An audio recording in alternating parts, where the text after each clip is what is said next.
Jay, that's strangely close to Daniel Jones from the Giants. Daniel, is that you? Beat the Chiefs. Show me. If the Broncos and Russell Wilson can show me that they can beat the Chiefs, then I will start believing. The crowd up. And so are this defense, and Kansas City won't snap the ball again. The Denver Broncos have beaten the Kansas City Chiefs. David Montgomery on the Lions, former Bear, gonna make this his revenge game for sure. David Montgomery gets the touchdown that ices the game. No! And there's a flag. There's flags. There's flags. There's flags. There's flags. Snap. Hold. Kick. Denver wins! Denver wins! Let's go! They open. No! What happened? Oh shit. Yo, what's up, everybody? Welcome back to the only football podcast tonight. Week 4 picks and predictions. Kyle and I are going to go through each game from Thursday Night Football all the way to the Monday Night Football doubleheader and give you guys our picks for this week. We're also going to talk about our top five. And of course, we're going to do our contenders and pretenders that we promised last night. And like always, going to end off with the chives with Kyle. Let's get it.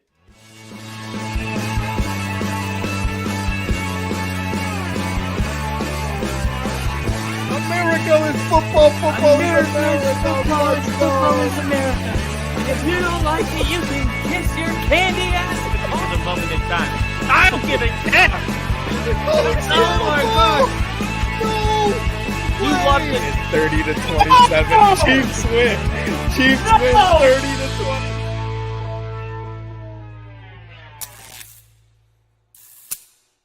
Woo! Ladies and gentlemen, death, taxes, and the only football podcast bringing you your week 4 predictions is the only thing you can actually count on. I'm Kyle Netzrick. I'm Rick, that's Kyle. And we got a good slate of games. We had all the underdogs seemingly win last week, which means now we don't know how to make predictions. So it's going to be a lot of fun to navigate this because you can get a lot of momentum as an underdog coming off a big win, but then you got some of these teams playing really good teams. Like the Broncos feel good, but you're going to play the Jets. We're going to talk about all of it, go over all of it, but we're going to start with the man, the myth, the legend, Bill Little E with a 20. We got to come up with names for this. What are we going to call a 20-er? A 20-er? A dubber. A dubber. A dubber. A 20 bag. A 20 bag. I like that. A 20 bag. That's a good one. A 20 bag. Little E. with Thank you, brother. The 20 bag. Damn, Lil E. I appreciate that. The fam's got to pick the Jets. I know Kyle won't.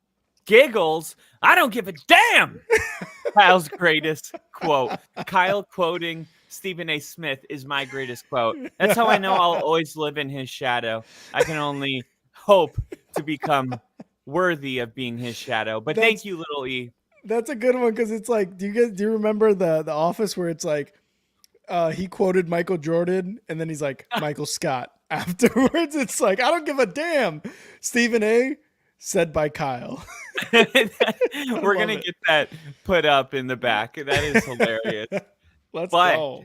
The other man, the other myth that seriously, thank you, Lil E. Yeah. The honestly. other myth and the other legend is Bill. And we're gonna get right into this game. And actually, let's do something for Bill. Let's start with the Panthers and Bengals and give him 10 minutes to come in. Are you cool with that? Good. I'm good with that. All right. So the Bengals offense looked spectacular Monday night. Joe Burrow finished with 324 passing yards, 3 touchdowns. T. Higgins, if you got him on your fantasy football team, I do. You were excited to see him back on the field with Jamar Chase, and they he kind of underwhelmed fantasy-wise, but he was targeted, I believe, 6 times, but only 2 catches. Jamar Chase had his best game of the year. He had 6 catches, 118 and 2 tugs. Tuds. The Bengals defense, though, could not get off the field, and that's the concern moving forward. Andy Dalton led a resurgent Panthers offense to a massive road win. I think it was 4 first half touchdown passes. Maybe I'm confusing the Bills. I think it was 4 first half touch. Whatever it was a shit ton against the Raiders. And you always get that spark when you got a new team. Weirdly enough, the Raiders actually have on staff Andy Dalton's old head coach. So I'm not sure why that spark was even able to happen, but it happened. Yep. And let me just drop this on you really quick. Perhaps the fact that Andy Dalton's old head coach was on the Raiders staff is maybe a sign, not to the fact that the Raiders didn't game plan, but they game planned and Andy Dalton rose above it. Now, if that's the case, then we don't have to wonder if that spark is going to continue, because that spark wasn't necessarily initiated by nobody having game film on him. In that case, the credit actually goes to Andy Dalton for just playing a really good game. And whenever you say, every time a new quarterback comes in, you almost take their flowers, not all of their flowers, but you take a rose away. Yeah. And I'm saying maybe we shouldn't touch any of his flowers until we see this game on Sunday against the Panthers. I don't expect either offense to encounter much resistance in this game based on how we saw the Bengals defense look, and the Panthers defense. We already know what's up with that. So I'm going to go with the Bengals. The Panthers are at home. They're feeling good after that win, but as much as the Bengals are troublesome, if I have to, pick Joe Burrow or Andy Dalton, really proud of Andy Dalton, but I'm Joe Burrow. I'm going with the Bengals. They need a win. I think they're going to be desperate for a win, and I'm just going to go with the Bengals here. I'm not going to overthink it. I almost did. I will say a game week 1 that looked like a snoozer all of a sudden looks interesting, but don't let it get too interesting. I'm still going Bengals. All right. I like it. And you're right. The Bengals are honestly at this point 0-3, desperate for a win. And I told Kyle before we started this episode, I was like, you know what? I'm going straight vibes. I'm going straight vibes on these picks. I already have my picks, but I'm going straight vibes off of it. I love what I saw from Andy Dalton. I loved it. I love that Canales went with Andy Dalton in this somewhat of a crucial time for Bryce Young, because Bryce Young started the season off terribly. Now he can take a seat, look at what Andy Dalton's doing with the offense, look at tape, see what he's missing, and then go from there. Hopefully, at least that's what you're hoping will happen. The defense looked a lot better for the Panthers, and we were talking about it yesterday. This is how the defense plays when they're not on the field every 2.5 minutes, because Bryce Young is getting nothing but 3 and outs or turnovers. So I like this defense. I like what Canales is doing on Andy Dalton and Deontay Johnson finally having like a really good game after coming to the Panthers during the offseason. The Bengals are struggling, and they are just across the board. It seems like they're struggling. Their offense isn't struggling as much as their defense is. Their defense is just letting all sorts of yards, anybody with the ball in their hands, just get past them. So they definitely need a win. But if I'm going vibes, I'm going Panthers at home. I'm taking Andy Dalton, Dave Canales, Deontay Johnson, and the Panthers to win at home. Now, you're right. Week 1, before when the schedule came out, we're like, oh, okay, Bengals are destroying the Panthers. This is a little bit different now. And again, vibes are king. I'm going Panthers at home, baby. Wow. I respect it. I respect it. It's funny because I feel like we're at that part of the season, like personally, you and me, where you're like you're just gonna keep being wrong because Wow. no, I Wow. think about it like this. Last week you were Mhm. wrong about all the underdogs, and I feel like you're overcorrecting this week, and I feel like this week there it's not gonna, and then next week you're gonna be like, I don't know. No, this week, look, I'm gonna be honest. Last week was a bad week for me, and I haven't really crunched the numbers yet in terms of picks. I But bet you haven't. I am not I am not good right now. So that's why I'm going off vibes. I'm like, you know what? I'm too analytical. I'm going too much underdogs. I got to go vibes. Vibes or Panthers right now. That's what I'm going with. And what were we going off of before? That's what I'm Underdog, overdog. underdog over dog. So that's Rick not overthinking it, and that's me not underthinking it. But we will see. Maybe I underthought it, and he thought it just right, if that makes sense. But the Bengals are 4.5 point favorites on the road. I think that number might be a little generous. I would go with 3, Mhm. but it should be a good game, and I'm thankful. Anytime the NFL pulls a game like this, and all of a sudden it's a good game, I'm like sick. Yeah. Who would have thought, right? Yeah. Next Exactly. up, we got Rick's Da Bears at home taking on the Rams. Now, according to Mhm. ESPN's analytics, the 49ers had a 95% chance to win the game when they had the ball midfield, less than 5 minutes remaining, nursing a 7-point lead. Mhm. However, and I posted this on Twitter today, there's like nobody currently, I think, in the NFL. I got to re-look at it, but Mhm. basically, Matthew Stafford, you just can't rule him out. Yeah. He is, if not the best right now in the league at making comebacks. You know what? I'm going to see what it was really quick. I already have my profile pulled up, so let me just go down to it really quick. So Cause I'll be this is looking at what what I got. this is what it was. Historic. Rams Matthew Stafford is now tied for 5th all time in NFL history with Drew Brees in fourth quarter comebacks with 36. Stafford is already statistically one of the clutchest quarterbacks of all time. Wow. So really glad I went back for that. So we know what happened. The Rams made an Mhm. unlikely comeback. Matthew Mhm. Stafford hit Tutu Atwell, 50-yard bomb. Then Kyron Williams scored his 3rd touchdown, and the Rams are all of a sudden back, it feels like, because we talk about emotional wins. I think there's different types of emotional wins. There's the Raiders beating the Ravens, Yep. and then there's these type of emotional wins where it happens at the very last second and it stuns everyone. I Yeah. mean, don't get me wrong, what the Raiders did was stunning, but that was like a 4-quarter process, where this was like the last minute the Rams Mhm. won. One of Mhm. those like miracle type feelings. Yeah. Those type of games, I think, tend to bring extra juice more than any type of win to your next week. Mhm. So I think the Rams are going to go into Chicago. I think they're going to be feeling really good about themselves right now. The Rams are still the most injured team in the NFL, so we have to kind of backtrack some of these feel good feelings and Mhm. be realistic about the roster that they have. They have a ton of issues on the offensive line, the secondary, the wide receiver room, super banged up. But getting comfortable laying points with Chicago is tricky because Chicago's defense is the consistent thing in Yeah. Chicago.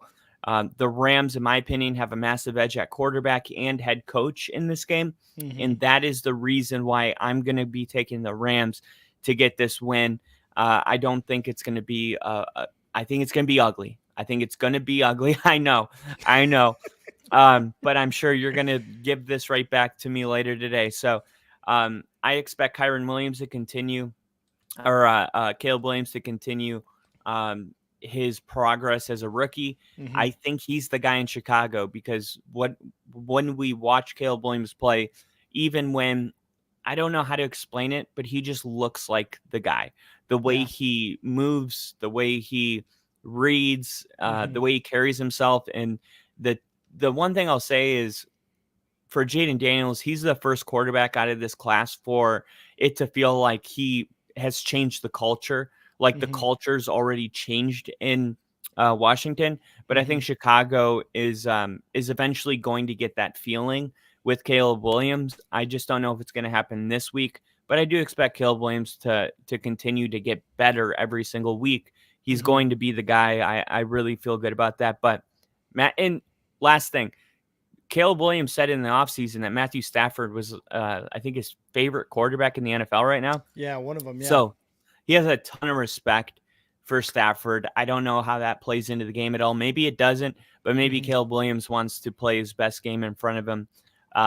Should be a really fun game. I see this one. I'm not going to do scores for every game, but for shits and giggles, I'll go 18-22 Rams. Oh, okay. 18-22 Bears, got it.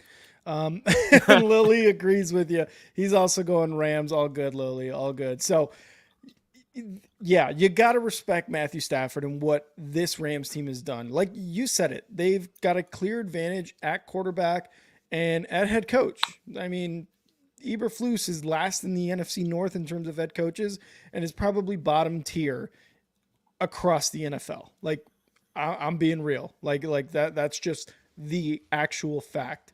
But like you said, the Rams are a hurt team. They don't know the status of Cooper Kupp yet. I know Puka's going to be out a couple more games. And you got guys like Tutu Atwell, Kyron Williams stepping up to the plate, next guy up mentality, and Matthew Stafford just consistently there at quarterback, slinging it. The Bears, Caleb Williams, rookie quarterback, has looked better. He threw for about 95 yards, 92 yards his first game, threw for about 180, 175 his second game, then threw for 360 his third game last week. So if he just keeps doubling up, you're going to see 720 yards of passing from Caleb Williams this week against the Rams at home. And I mean, that's just math for you. Look, I'm not a math guy, but that's math. All right. Don't blame me. Hey, the Bears are 3-point favorites in this. They are, and it's probably because it's at home and the injuries with the Rams. Over this last week, over the last few days, a lot of talk with Eberflus about, hey, we got to execute better. Hey, we got to get the right personnel in certain situations. DeAndre Swift was talking to a media member saying, I apologize to the defense on behalf of the offense. So you see a lot of accountability being taken by a lot of these guys in the locker room. Very specifically DeAndre Swift, who has shown at least through 3 weeks that maybe he is not really a good top tier running back. Maybe he is just one of those like, hey, let's pass him the ball. Let's see if we can get a good spurt out of him, right? There was also a lot of talk about Roschon Johnson starting to get that 3-down back role, at least seeing how it's going to look like this week, hopefully. So I like that talk. I like the accountability. I like Eberflus talking about needing to execute a little bit better, getting the right plays in there and talking about that. It's just there's going to be a severe crutch in terms of time management, timeout management, challenge management, just being a coach, head coach in general. Again, the defense is going to be fine no matter what. They're going to step up to the plate. It's just a matter of when are they going to let up that first down that they can't let up because the offense keeps getting off the field, with 3 and outs fucking 3 times in a row, right? So that's really the only question that I have is like, okay, well, when is the defense going to get tired and give up a big play for a first down and end the game? With all that being said, I can totally see a score like that, Kyle. It's going to be another weird one, I would say, too.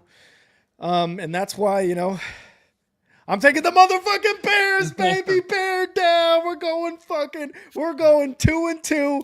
We're going first quarter of the season, 2-2, beating up on Matthew Stafford and the Rams and Sean McVay coming in a fucking Soldier Field. Caleb Williams throwing for 720 yards. Count it. You heard it here first. He's just doubling up. Week 5, he's going to throw for over 1,500 yards in a single game. So it's going to be an insane I knew game. you were going to go Bears. That's why I brought a bear mascot.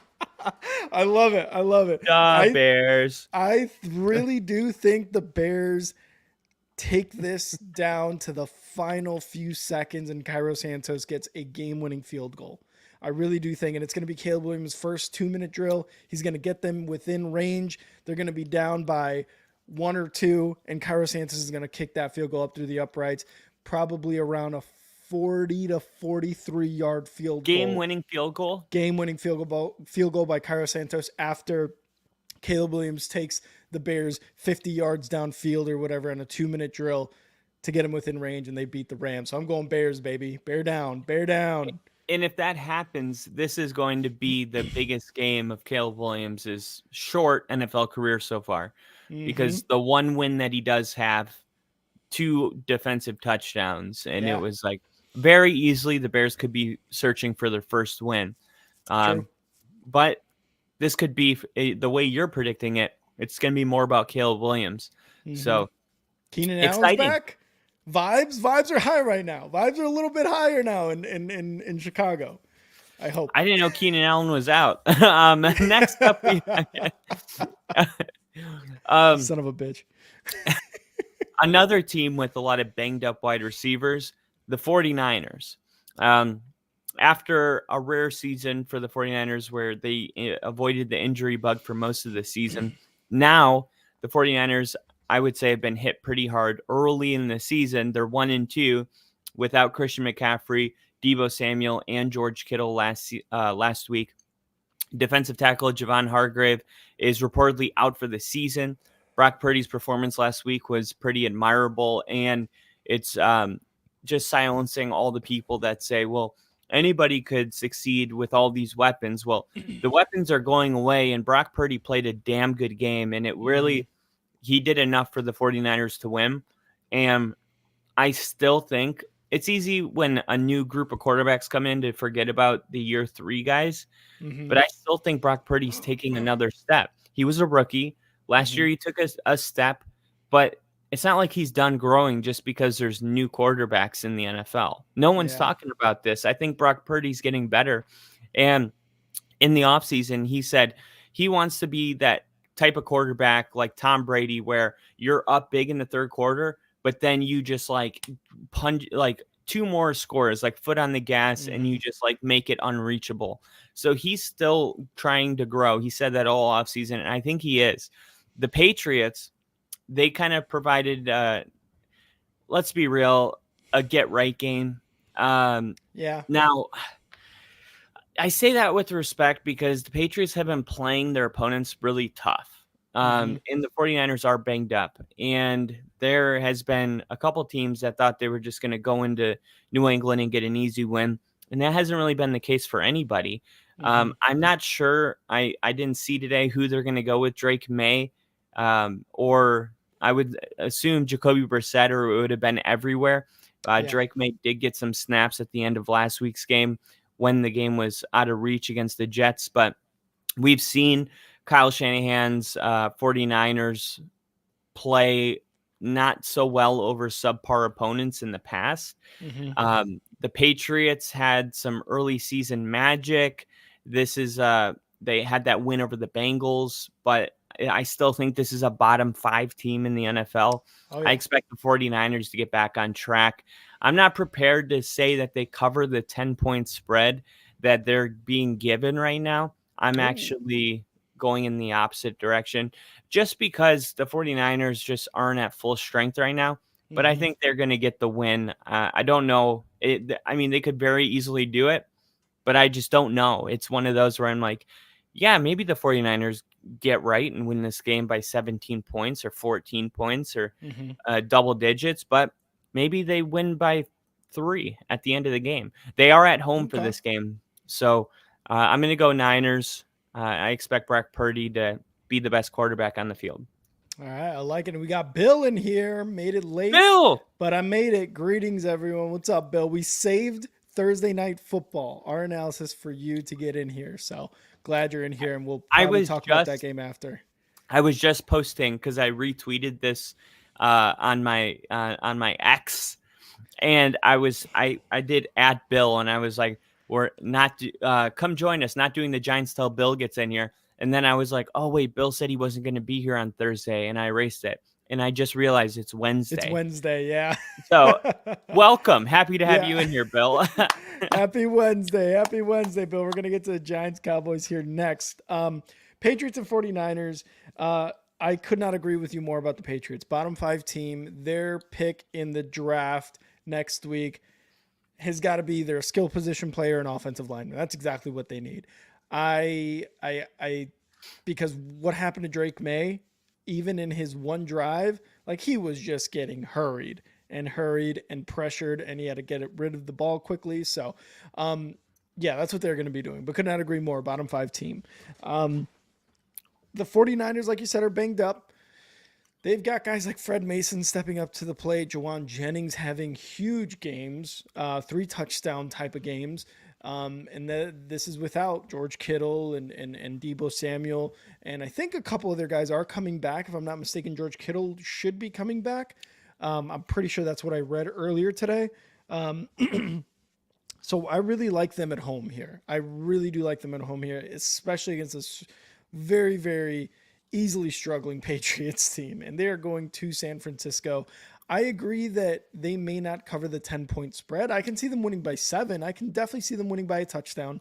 But 10 points or more, maybe not. It's got to be one of those games, though, where they are just completely dominating. And by the start of the fourth quarter, you've got the backup quarterback coming in for Brock Purdy. That's the kind of game that I'm sure Niners fans want. I just don't know if that's going to happen per se. So I've also got the 49ers in this one, and I don't think it's very difficult to pick against them. Vibes wise, that's why I'm going 49ers. Yes, they're coming off a terrible loss against the Rams, but the Patriots are just a worse team coming off worse losses right now. And they really don't have anybody. They got Ramondre Stevenson, and that's kind of it.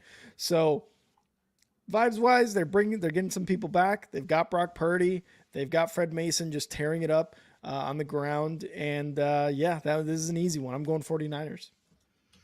Yeah. And Bill has it here.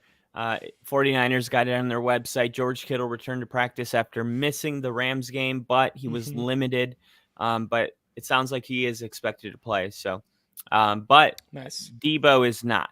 So, okay. So Deebo is out. Okay. Next up, we got a Thursday night football game. Now that we got Billy O in here, we got a really good game, actually. The Giants, what an impressive win they're coming off of. The defensive line played really good after the way that game started. For the Giants to stay in it showed a lot of resilience. The Cowboys losing to the Ravens, trying to come back into the game and making it look closer than it was.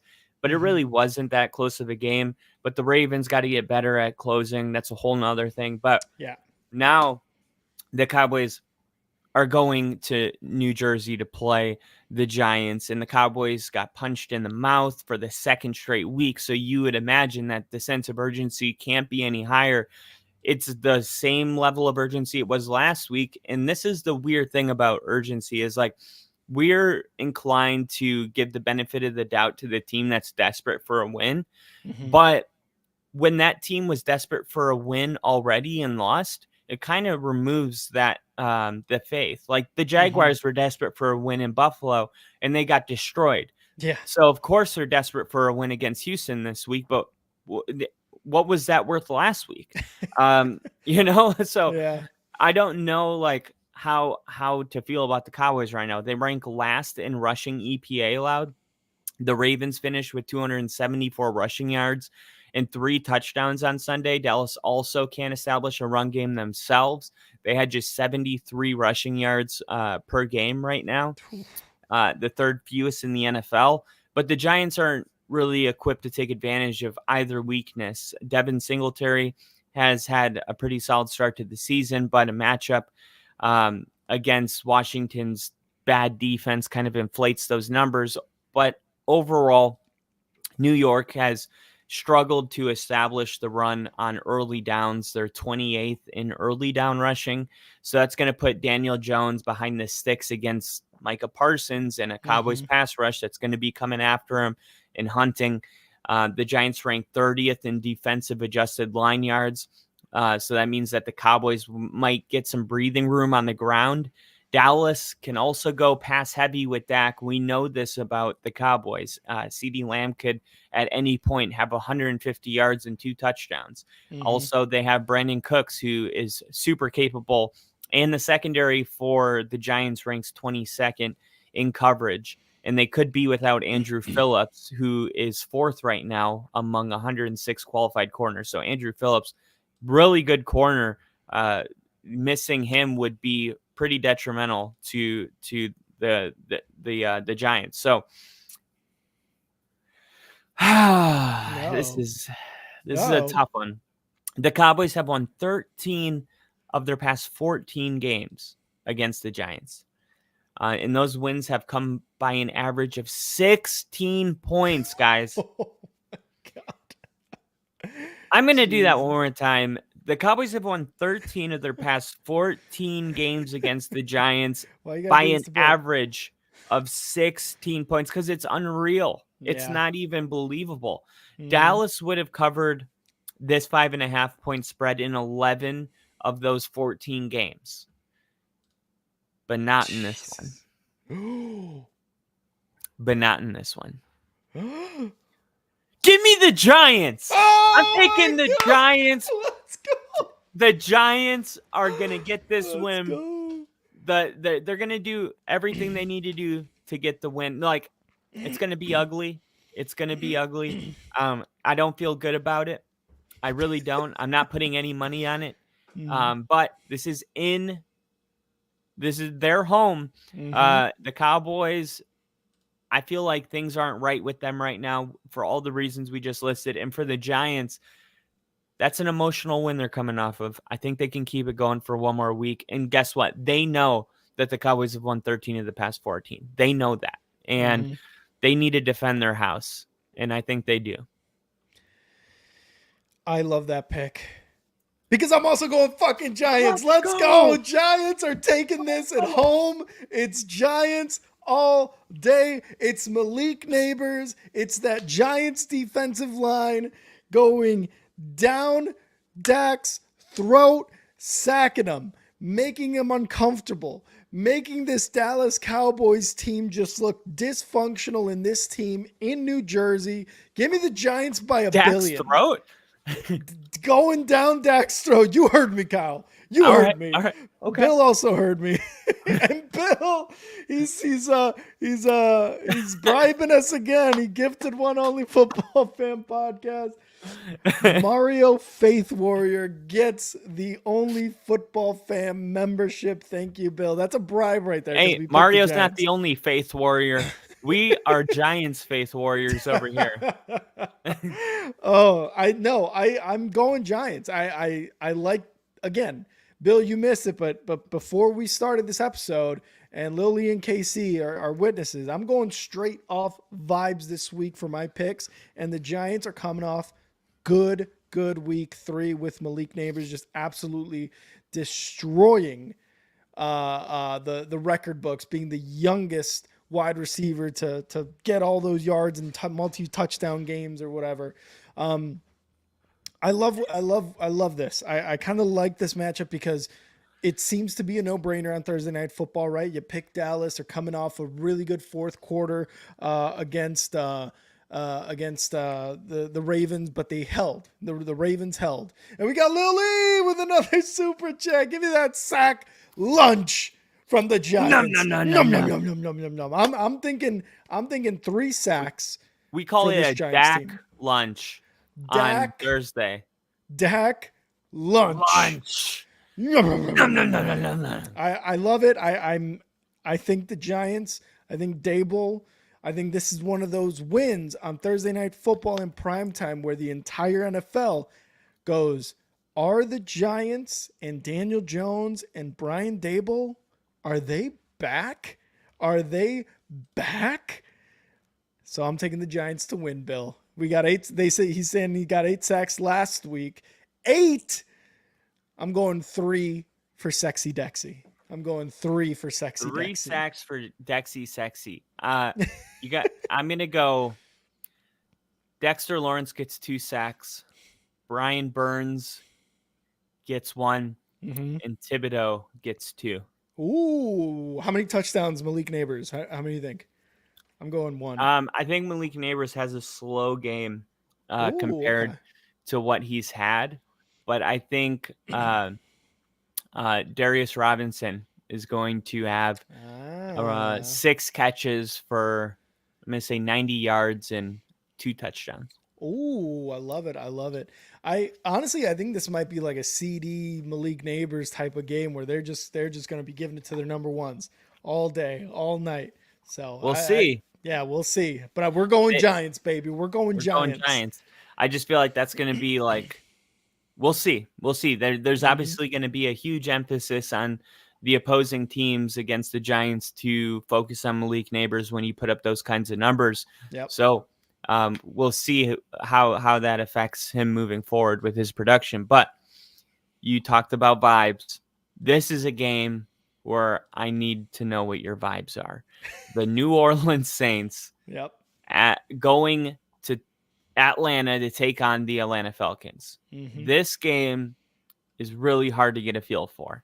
Yeah. And that is why the spread in this game is as low as it is. So this game is actually a 1.5 point spread. Ooh. And that is professional bettors saying no idea.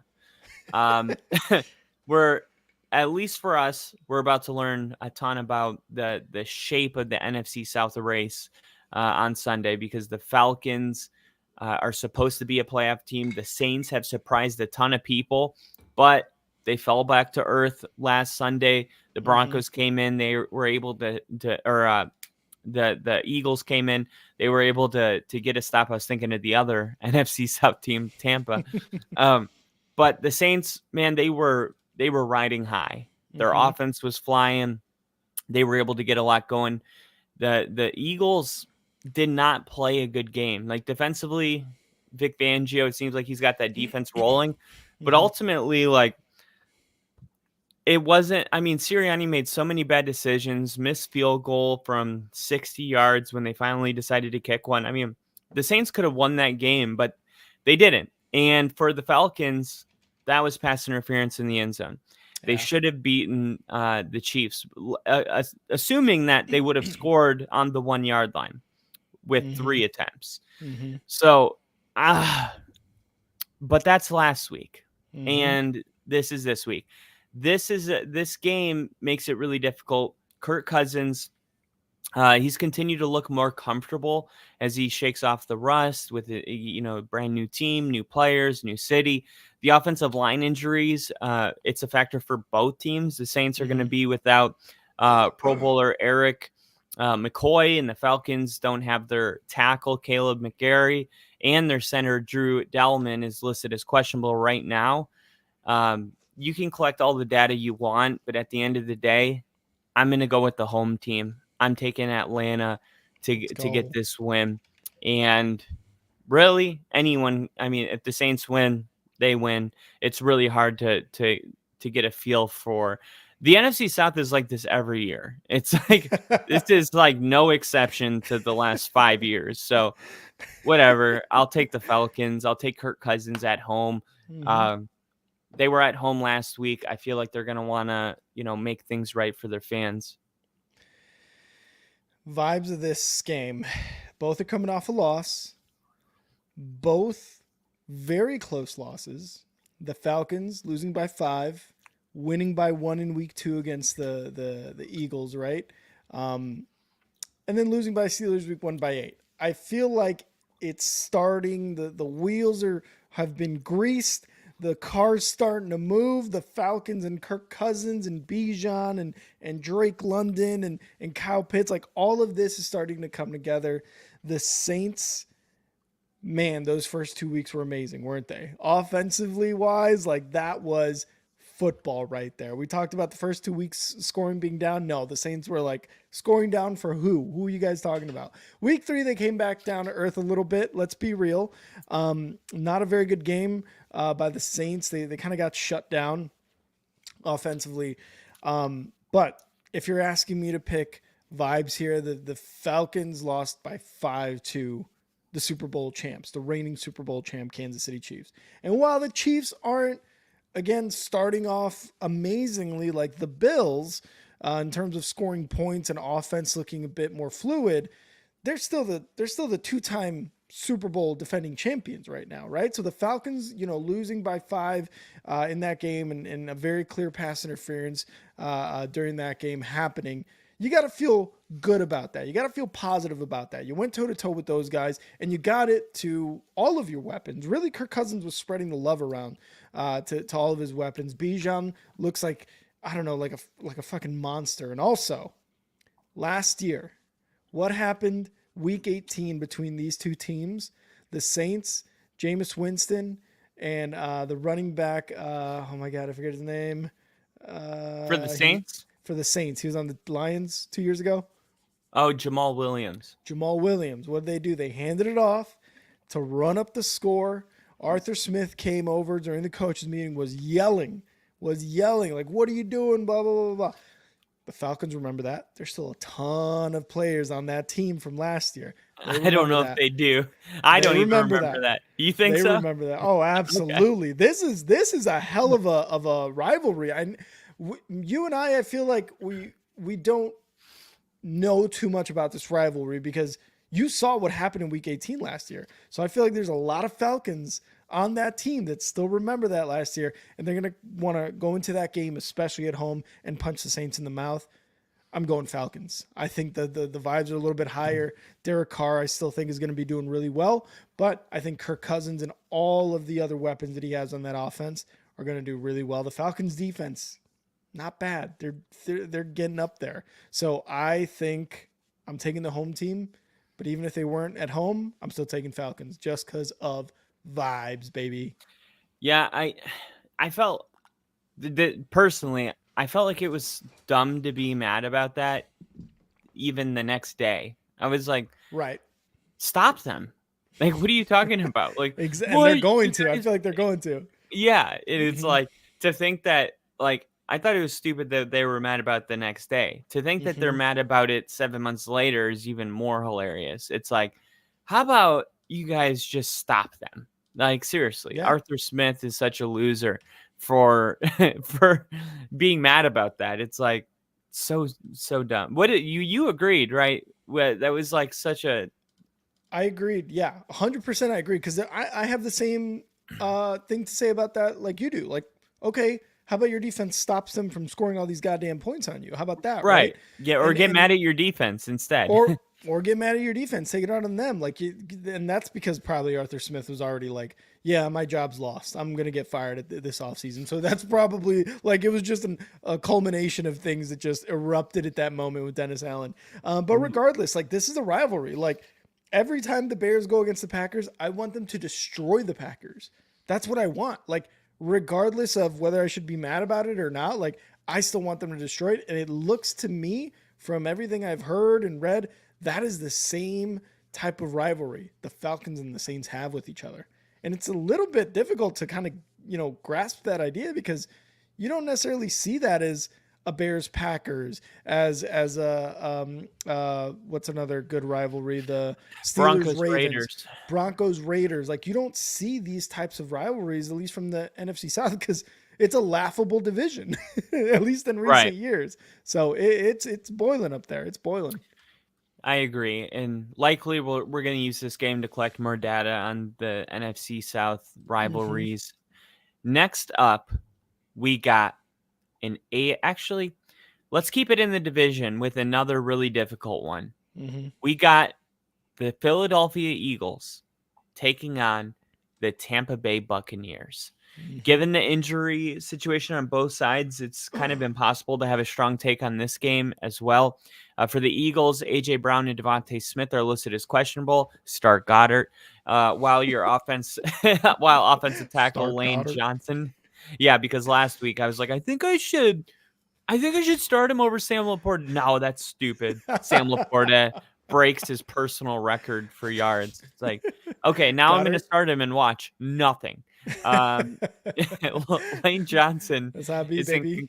Right. It's not going well for me. I'm in a receiver problem. It's because Isaiah Pacheco got injured. But for the Buccaneers, we need to monitor the status of their defensive linemen, Vita Vea and Kalia Cansey, and safety Anton Winfield Jr., who missed last week's game. Offensive tackle Luke Goduki is also in concussion protocol. Damn, Denver just banged them up. They are really banged up right now. Yeah. Depending on the player availability, I'd be intrigued by the Eagles in this spot as they're seeking revenge for last season's embarrassing playoff loss in the wild card round. So I was pretty impressed with Philly's defense. As I said earlier last week, Vic Fangio showed a significant improvement with the team because they were embarrassed week 2. So I feel like it's almost like you get in. Here's an example. Denver gets a new defensive coordinator, Vance Joseph. Week 2, they get embarrassed by the Dolphins, and then they're a top 10 defense the rest of the year. Eagles got embarrassed week 2. They're getting it together. It takes a couple weeks to figure it out, but I think the Eagles, I think they get right. I think they win this game. I know it's in Tampa, but the Eagles are a good team, and even if they don't have the weapon, gosh, I don't know, man. I'm sitting here and I'm like, no AJ Brown, no Devontae Smith, Baker with. I'll take the Eagles. I'll take the Eagles. Right. Don't feel great about this one. Yeah, I didn't either. I the vibes from both of these teams are a little weird just because the Bucs are coming off a embarrassing loss against the Broncos. The Broncos made the Bucs their bitch. Let's be real, right? In week 3, the Broncos made the Bucs their bitch. And the thing is, you mentioned Devontae Smith being out. You mentioned AJ Brown being out. Saquon is going to have to carry this team because right now, Jalen Hurts doesn't look like he could be the one that carries this team. It's the first 3 weeks. It's like they either lose or it's a Saquon game. And that's kind of what I feel like it's been the first 3 weeks. And their defensive line. I don't want to take credit away from their defense because their defense is actually pretty damn good. Especially Jalen Carter. Jalen Carter, I feel like has been improving too, although they were kind of like absent 1 week. I forget if it was week 2 or week 3. Regardless, their defense is pretty good. After that loss last week, though, the Bucs are struggling on defense with Vita Vea not being hurt. Sorry. But goddamn, the weapons. I love the weapons with Godwin, Rashad White, Tank Bigsby, Mike Evans, and I feel like Baker Mayfield is going to come out and sling the ball and want that win against a top NFC team. Eagles still have that bad taste in their mouth from the wild card game last year. But I got to take the Bucs in this one. I got to take the home team in this one. I think the vibes are a little bit higher because the offensive weapons are going to be missing a thing. Wow. The only thing I'm worried about is I think Saquon is still going to have another big game. I still think he's going to break a few runs, get a couple touchdowns. But in the end, I got to take the home team with Baker Mayfield and his plethora of weapons. I don't love this game either, and that's why I got to pick the home team in this case. It is also my game of the week for the early slate, but I'm going Bucs, baby. The early slate. Mm-hmm. That's cheating. For the game of the week. Game of the week. Oh, okay. Yeah. For all of them. Mm-hmm. Oh, okay. Awesome. In the early slate. Yeah. It should be a good game. I'm pretty pumped up about it. Well, let's shift to the 4 p.m. slate. This next game is one that I was eyeing from the offseason, and it was one I was prepared to take the Chargers in as home divisional underdogs. You knew the Chiefs were going to be the favorite. Mm-hmm. I felt like this was going to be the game where the Chargers would lead. Bill with the super chat. Let's go. I see Lil East trying to challenge my dominance. Isaiah 7:7. Thus saith the Lord, it shall not stand, neither shall it come to pass. I fucking love it, Bill. I love it. Thank you so much. Thank you, Bill. You guys so much. Because they're the best. But if the Chargers win this game, they are still in first place in the AFC West because they would have the same division as the Chiefs, but they would have the head-to-head win. Mm-hmm. So the Chargers, they only lost one game, but here's what's changed everything for me. I did not expect this team to suddenly be riddled with all these injuries. Yeah. Justin Herbert's status was in question last week after having a high ankle sprain the week prior.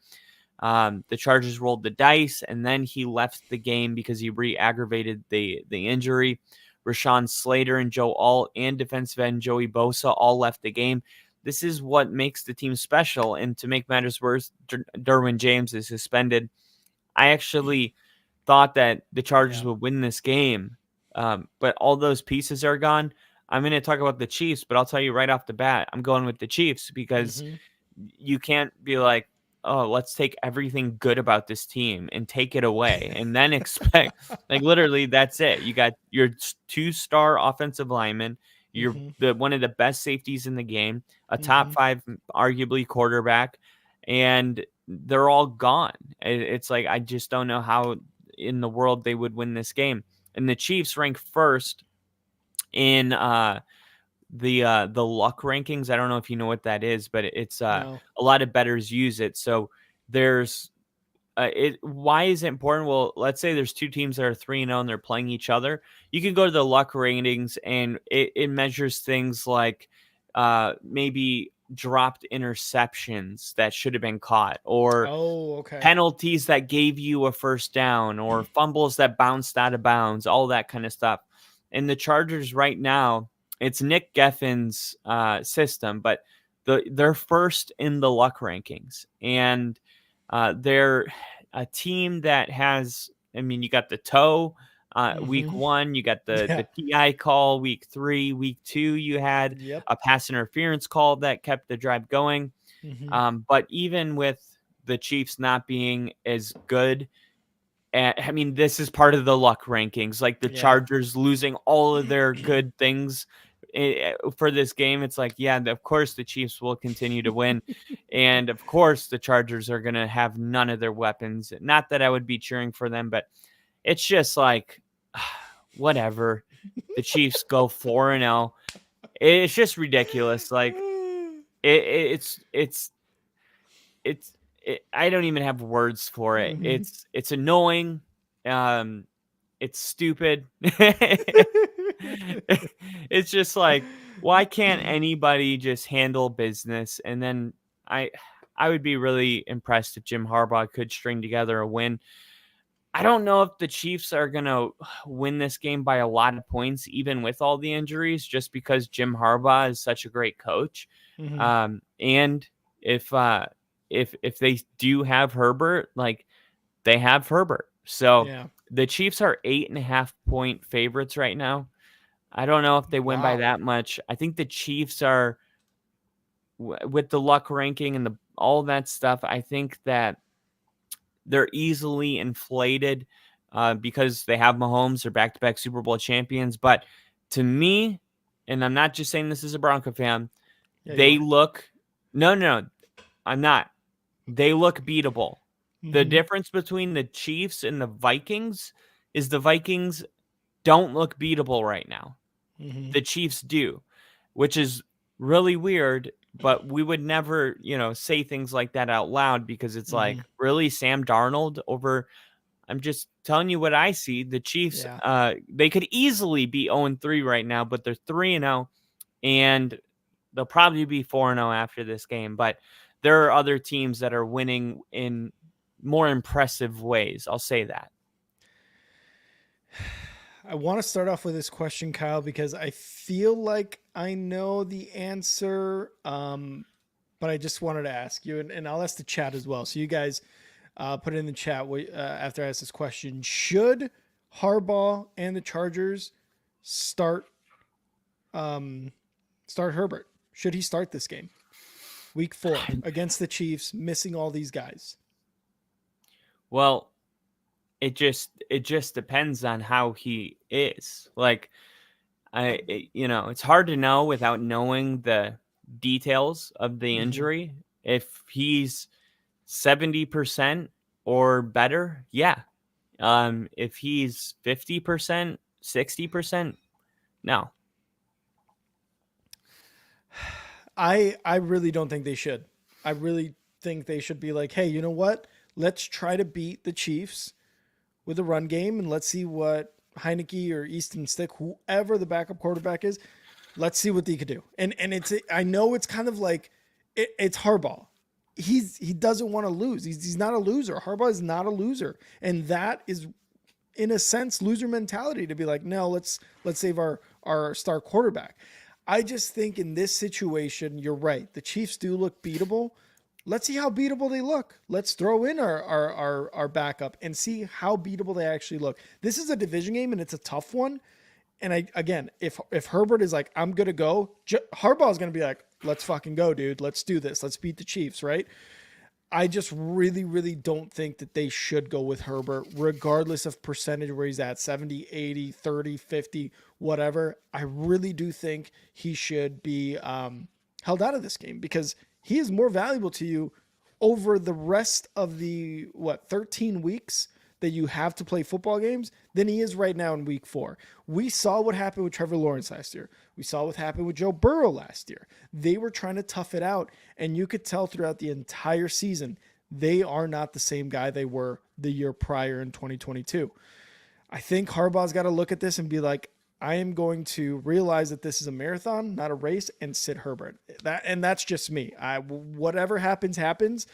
Again, that's just what I think. You got to look at the rest of the 13 games you have in front of you to play and be like, if we can go, if we can be over 500 in those 13 games, I think we have a good shot, right? Especially even in the AFC West. So I think that's the route they should go. But speaking on this game, I'm also taking the Chiefs. I'm taking the Chiefs in LA. They're just the Chargers are missing too many pieces. And again, the status of Herbert, Bill said he's limited in practice. The status of Herbert, the status of all these guys that they're missing, it's just, it's insurmountable, I think, against the Chiefs. And the fact that the Chiefs have been winning the way they have been, it's going to be a 4-0 Chiefs team unless the Chargers come out and smack them in the mouth early and can get up big early. I don't see the Chiefs losing this one. Mahomes, I feel like Xavier Worthy is going to have a pretty good game now that Derwin James is out, safety. I feel like he's going to be running down the field and Mahomes is going to be able to get it to him. So I think Xavier Worthy might have a big game in this. But yeah, Chiefs win 4-0. So start Xavier Worthy. Start him. Start him. All right. I'm going to do that every time. I'll start him. Start him. Keeping it in the AFC West, my Denver Broncos, they're staying at a resort in West Virginia, underground. It's a nuclear bunker. They're paintballing. Fuck. This is part of Sean Payton's process. All right. He wanted the team to not fly back home, instead to stay on the East Coast and bond. So this is what we would call in the Navy mandatory fun. But from talking to the players, it sounds like they're having, they had a really good time. That's all over, it's all business. Mm-hmm. But they, it's easier to bond and be happy when you're winning. They have this thing called Club Dub.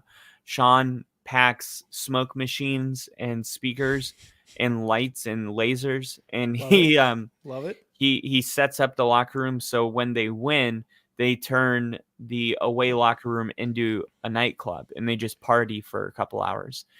This is part of the culture, is like, make winning feel good. Mm-hmm. And Denver got a taste. They got a taste of what it could be like. Yep. They did not beat up on a bad team. The defense played extremely well. They sacked Baker Mayfield 7 times. Baker Mayfield and that offense was really good going into that game. They couldn't do anything. I know. I was like scarfing my food down. They couldn't do anything. Mike Evans, DK Metcalf, and George Pickens, all nothing against Surtain. Literally nothing. Yeah. And now Riley Moss, the best white cornerback in the world, is on our team. And now we're looking at him potentially being a Pro Bowler because he was the highest graded cornerback in the NFL last week. Like, he's not just doing like kind of good, like he's on track to being a Pro Bowler, which is just very shocking because no one really thought Riley Moss had that type of a ceiling, but he's playing exceptional. So Denver defensively, very good. Their safety, they lose Justin Simmons, but the safety that they bring in, I'm blanking on his name right now, from Miami, Wilson, I believe. Yeah, I think so. Let me just see safety. I just want to make sure I get his name right. It's gonna. Here it is, Brandon Jones. They add Brandon Jones. He has an interception last week. But the other side of the ball, Tyler Beatty elevated to the 53-man roster. Batty elevated to the 52-man roster. Josh Reynolds, who we got from Detroit, is production-wise, he's doing more than we expected. Bo Nix, he flipped a switch, and Sean keeps saying the same thing. He didn't waver week 1 and week 2. And in week 3, he got to look really cool when he was like, I've been trying to tell you guys, this guy's going to be really special. He's going to be really good in this league. And that was the kind of game where it was like, we finally saw what Sean has been seeing, and we don't think he's crazy. So it's all kind of coming together. The offensive line also played really great. Like, no pressure for Bo Nix. And when the pressure came, he eluded the sack. He has a really good sense of feeling pressure. Denver's team right now is just really good. I feel like their week 1 and week 2 games were really unfortunate against top 5 defenses, the Steelers and the Seahawks, to start the game. But I feel like now that Bo Nix has the game plan going into Tampa was very aggressive, and I feel like Bo Nix kind of leaned into it, where I think sometimes a coach is like, let's just run the ball, let's try to make it easy for the quarterback. I think it does a disservice to some of these quarterbacks where what they really want is to get thrown into the action and make plays. And that's what Sean did. The first play of the game was a pretty deep ball to Cortland Sutton. So, like, I like the mentality Denver has right now. Now they know what it takes to win, and they're going in to play a Jets team that has been preparing for Denver for 10 days now because they played Thursday night last week. They had a blowout win over the Patriots, and Denver likely will limit Garrett Wilson because of Surtain. But Aaron Rodgers has a lot of different options, and he looked incredible in primetime last week. But I think Denver's pass rush, if they gave Baker Mayfield a hard time, they could give Aaron Rodgers a hard time. But Aaron Rodgers their offensive line looks pretty good right now with Morgan Moses and Olu Fashinua. They all look pretty decent. The Jets are getting 7 points at home. I don't think the Jets win by 7 points. I think the bet here is Denver plus 7, but Denver's undefeated since I got my tattoos. Denver's undefeated since. And every player that tattooed me made a game-altering play on Sunday. A gap? Jaleel McLaughlin had that miraculous touchdown. Quinn Myronez had one of his best games. We had 2 sacks from the 2 guys that tattooed my arm. So, like, I'm just saying, I don't know what it means. Yeah. But Denver wins this game. Oh, shit. Denver there we wins go. this game. Denver wins this game. We're going to be 2-0 since the tattoos. And Denver's going to come back to play the Raiders in their throwback uniforms for their first time. Yes. They debut them with a chance to go 3-2 and get a winning record. Bo Nix, he's going to win 3 games in a row. We're turning this bus around. Like they already did. We're already heading in the right direction. I love it. I love it. It's the tattoo. It's the tattoo. If the Broncos keep winning after this tattoo, Kyle, you got to credit the tattoo there. I love it. Vibes in Denver are high. I love that Sean McVay is doing paintball, staying in a bunker, really kind of keeping it gritty for the entire Denver team, especially after the win they had against the Bucks. Liking what Bo Nix was doing in that game, he went off. The defense did extremely well against Baker. They were pretty much on top of him the entire time. Like there was nothing that Baker could do. The Jets also coming off a great primetime win against the Patriots. Finally, some semblance of a good offense, of like a productive offense under Aaron Rodgers. And I like the defense. I really do like the defense of the Jets. I mean, it's been good for the last 2 years. It's just they needed a quarterback, and now they have one in Aaron Rodgers. I love the vibes for both teams. But, Kyle, you are going to feel the pain of losing to Aaron Rodgers that I felt for over a decade. Yes! And it sucks. I love Jets, it. The Jets at home, I got to pick the Jets at home. Woo! I hope the Broncos win. But the Jets defense and offense are really good, and they're coming off a really convincing win, pedal to the metal, step on their throat type of win against a bad team in the Patriots. Lil Lee obviously is also picking the Jets. So at least I got someone to back me up there, but I'm going Jets in this one, but I'm rooting for Bo 6 and the Broncos. There's a tattoo. Right there it is. There it is. And you know what? The panel had 8 people predicting. Not one of them picked the Broncos over the Bucks. Not Can't one. Wait for that graphic. Can't wait for that graphic. The graphic is going to be the same. No one's taken Denver in this game. This is the only place we've had success is when nobody picks us. So if you would have picked the Broncos, I would have made you pick the Jets. So we're keeping the vibes exactly the same. Rick's going with the Jets. The world's going with the Jets. The professionals are going with the Jets.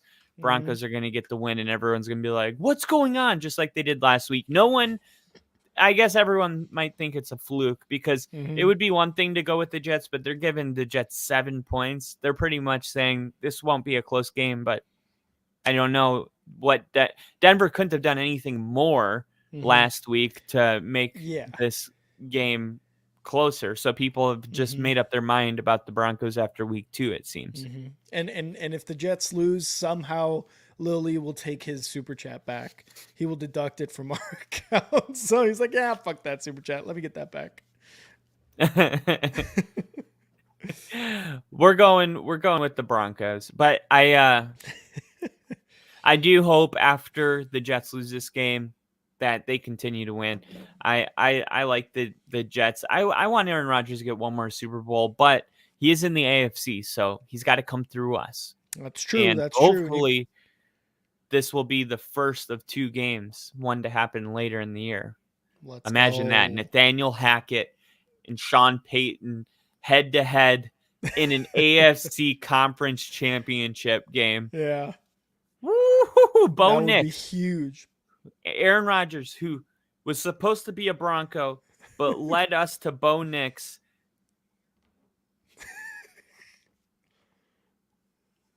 Synergy. It's going to be a weird season, man. It's going to be synergy.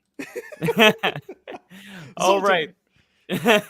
Well, we got one more rookie quarterback to talk about, and it's the one that had everyone's jaws on the floor on, what was that, Monday night doubleheader? Why did they have Tom Grossi? Was so funny. He did like NFL reaction or something, and it was the teams, and it was the who was the other team? It was the Bengals and Commanders, and then it was the Jags and Buffalo. And Jags and Buffalo. Sorry. Yeah. In Buffalo, he started off by being like, "Hey, why are there 2 games?" And it was like, so people don't have to watch animal cruelty. He's like, what? I love that. I fucking love that. So funny. It was such a banger right off the bat. But the Commanders did have a really good game. Jaden Daniels had one of those nights where it was like, oh, yep, he belongs. He's going to be here for a long time. The fans were on cloud nine Tuesday after the win over the Bengals. They didn't beat a bad team. They beat the Bengals. He went toe-to-toe with Joe Burrow, two quarterbacks from LSU, two Heisman Trophy winners, and Jaden Daniels came out on top. However, ... Washington's defense is still severely lacking. The Commanders ranked 31st in coverage grades this season. Marvin Harrison Jr. for the Cardinals should be able to get a lot of targets, a lot of catches, a lot of yards. Trey McBride suffered a pretty bad concussion on Sunday. His status is something we need to monitor. The offensive tackle Jackson Barton also left the game in a walking boot after replacing Calvin Beachum, who was replacing Jonah Williams. So there is a chance that Arizona is going to be having their fourth string right tackle play this week, which is crazy. Week 3 and week 4, and you've gone through almost 4 right tackles. Pretty remarkable in a bad way. So we're going to have to monitor the injury report for this game, but I'm kind of intrigued with the Cardinals at -3.5. The line was -5.5 before Monday Night Football. That tells you how people are feeling about the Commanders now. All of a sudden that line drops to 3.5. People expecting a much closer game now. But this is a Commanders team traveling across country on a short week after a massive upset win. I'm taking the Cardinals at home. Oh, okay. All right. I like it. So Kyle's going Cardinals. Trey McBride, my fantasy tight end. Not great. Dog shit. Great. I know. Dog shit. Honestly. Okay. Line got a little bit better for the Commanders. Got a little bit closer. Jaden Daniels, wow, what a spectacular primetime game for Jaden Daniels, and his first primetime game of his career too. And he just went and did that. I mean, how exciting was that one to not have to watch the Bills' dominance against the Jaguars. Instead, we get to watch an absolute coming out party, welcome to the NFL type of party for Jaden Daniels and that Commanders team. Their vibes are high right now. They're 2-1. Probably not something that a lot of Commanders fans were expecting. Obviously, you're a fan of your team, so you're like, that's a win, right? Like you're hopeful, but right. Not me. I'm realistic. Not Kyle. He's very realistic. But that game against the Bengals, especially when the Bengals were at home, to go in there and just beat them the way you did, like that was like the last touchdown for the Bengals was pretty much garbage time touchdown, right? So really the score wasn't that close. It was Jaden Daniels just pretty much shutting the door on the Bengals there with his passing touchdown to McLaurin. And then the Cardinals, they've got some injuries. They didn't look great last week. The running game looked a little bit sad. When Kyler Murray's your leading rusher with just 45 yards rushing, that's not a great sign of the offensive line. Again, Trey McBride is injured. James Conner was nowhere to be seen last week. But the Commanders' defense, they didn't do bad. They didn't do bad against the Bengals. Yes, they let up 33 points, 35 points, whatever the score was against the Bengals. But I kind of like this Commanders team in Arizona against the Cardinals. I like Jaden Daniels. Jaden Daniels, no punts. Sorry, the Commanders, no punts, no turnovers last week. 2 weeks in a row that happened.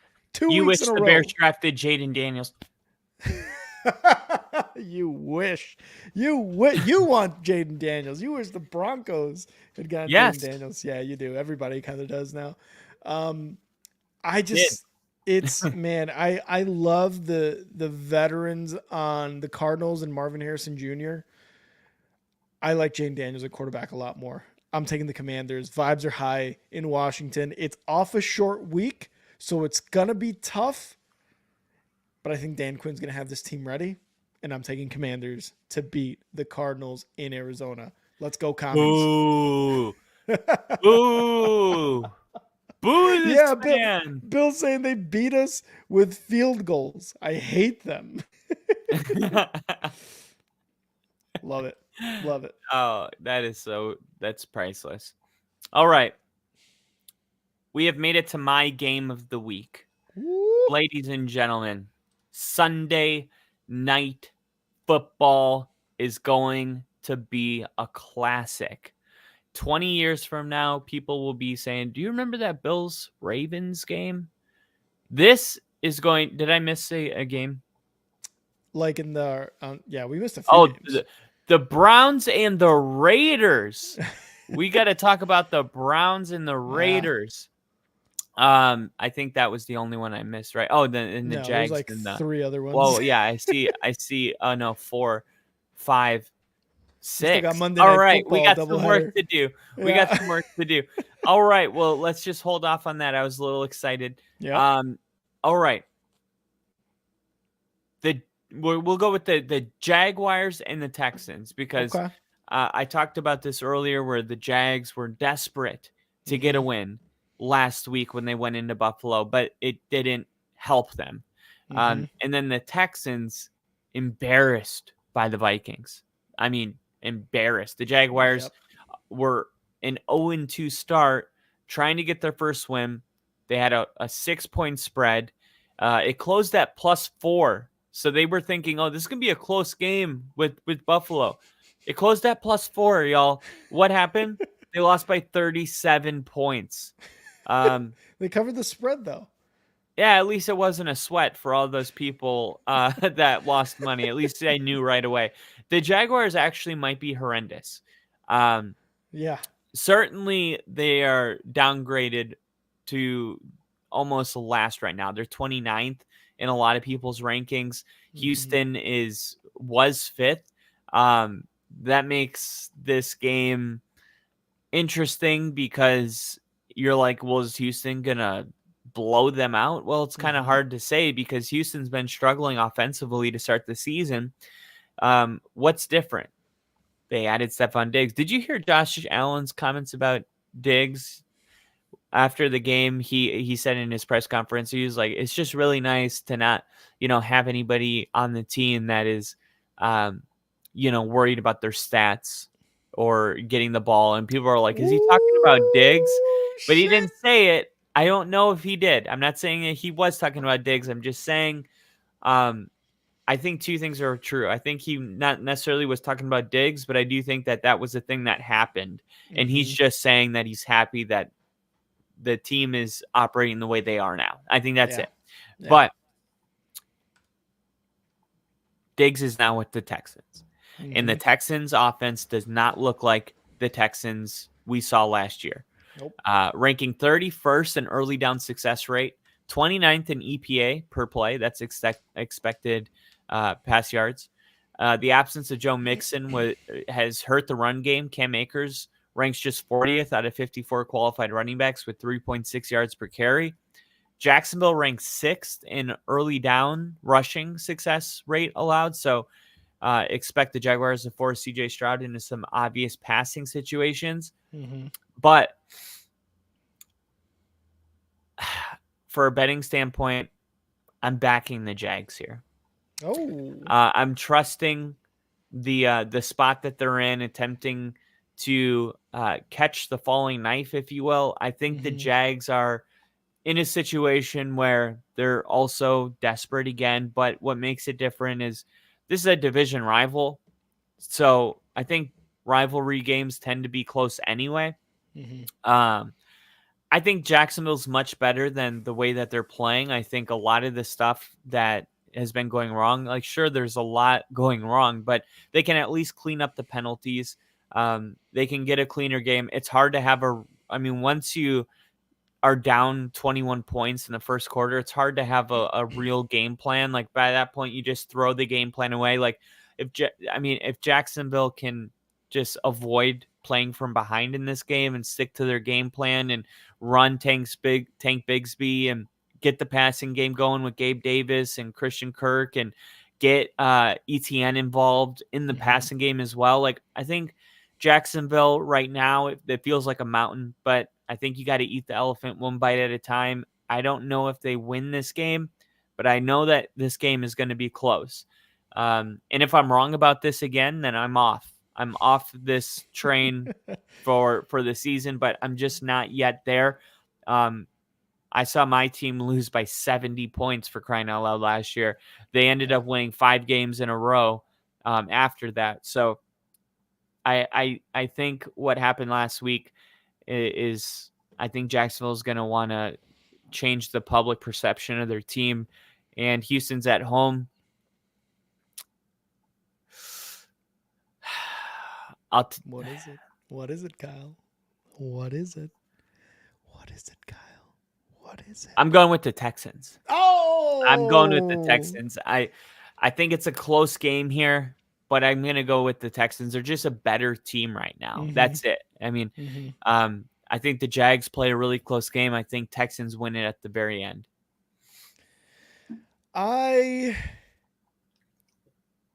will never pick the Jags this season. I don't think until they give me a reason to pick. Like, the Jags right now are one of those teams where I'm like, give me a reason to pick you, because so far, nothing. Trevor Lawrence, I think when he entered the league, he's got the most turnovers, like fumbles, interceptions, since he started games. He's lost his last 8 starts in a row. His last 8 starts. Wow. The offensive line gave up 5 sacks last week. They are coming off, what was it, a 37-point loss? 37-point loss last week in prime time. They are on a short week, and they're going up against a Texans team that also doesn't look very good like they did last year. That entire AFC South is kind of looking really meh right now after we talk them up. Yeah, dog shit. Give me a reason to pick you, and I'll turn right back around. There you go. See, Kyle's got it. The Jags got nothing right now, man. They've got some players. Just Trevor Lawrence losing 8 starts in a row is rough. Tank Bigsby, Etienne, or not big. Yeah, Tank Bigsby, right? For the Jags, or am I thinking of somebody else? Yep. Okay. Etienne's probably the best player on that team right now. The defense is lost. I don't know. They lost their way on this path to dominance, and they just don't know how to get back, man. They are having the roughest time of a lot of teams right now. So I'm taking the Texans at home. Like you said, though, this is a divisional matchup, so it is going to be a bit of a closer game, in my opinion. I can't see the Jags being destroyed by 37 points again, especially with what we've seen so far from the Texans offense. I do like that after week 2 on Sunday Night Football, when Stroud, kind of, in a sense, big broed Caleb Williams. The following week, he got big broed by Sam Darnold. I thought that was really funny. After he got just destroyed, Sam Darnold's like, "Hey man, it's all good," and CJ Stroud's like, "Wow, a week ago I was big broing somebody else," right? So that was funny to me. But I trust CJ Stroud and Tank Dell and Nico. I trust these guys a lot more right now on the offensive side. I feel like there's a better flow going on there than there is in the Jags, like by far. The Jags are losing games to the Browns. They're losing big games to the Bills, which the Bills are a good team. So, but the Browns, and then they lost week 1 to who did they lose week 1 to? The Dolphins. Well, that was with Tua, but they lost by 3. So that was a close game, and you thought maybe, okay, this is Tua and the Dolphins and Mike McDaniels. It's going to get better, and then they just downhill. So yeah, Jaguars +7. They cover the spread. I think they cover it. They don't lose by more than 7, right? Oh, you're saying the Texans cover it, so they do win by more than 7. No, yeah, I think the Texans cover it. Yeah, 100%. Let me tell you this. Maybe you'll change your mind. According to analytics, stats, right? Some numbers for you. Teams that lose by 30 plus points and the next week are underdogs of 4 or more points are 89 and 50 against the spread. Meaning the Jaguars are 7-point underdogs. So they fit this criteria. Mm-hmm. Those teams are 89 and 50. Teams that lose by 35 points are 50-19 Mhm. against the spread. So out of 70 games that the Jacksonville Jaguars, the same situation, 50 of them cover the spread the following week. So And history tells you Jacksonville's going to, but there's those 19 games where they don't. And you're saying that it's going to be one of those where they don't. I'm saying that I don't know if history takes into consideration the starting quarterback of that team losing 8 starts in a row. That's so while they are huge in the win column, you got to take that into consideration. How many of those QBs have lost 8 straight starts in the NFL? But Well, I get you. I personally think that the 7-point is a bit of an overreaction to last week, but Mm-hmm. that's what we'll find out on Sunday. Yep. Now, my game of the week, it's at 1 p.m. Let's I go. have 2 games of the week. This is my first game of the week, Ooh. and it is one that you'll figure out later why it's so important to me. The Minnesota Vikings going into Lambeau Field and taking on the Green Bay Packers. I thought I had my I, Boo. I thought I had my cheese head, but I don't. Oh, thank God.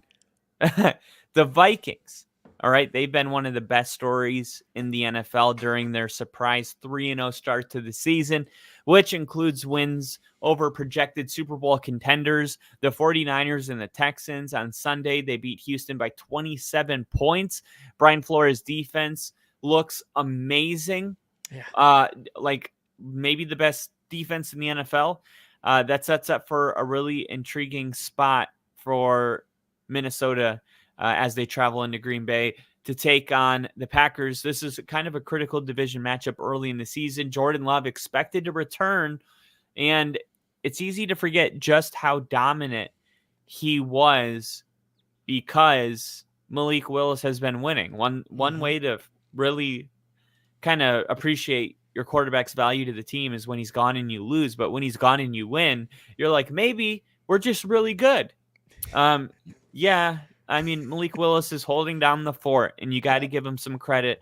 But Jordan Love is a much better quarterback, and this team is winning without him, which means when he comes back to this team, I think the Packers are going to be one of the better teams in the NFL.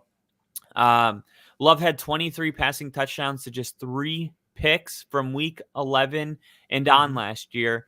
He led all quarterbacks in PFF passing grades, and he ranked second in the EPA composite. During that span, though, last season, Love faced Flores' Vikings defense and finished with 256 passing yards, 3 touchdowns, and a 90 PFF passing grade.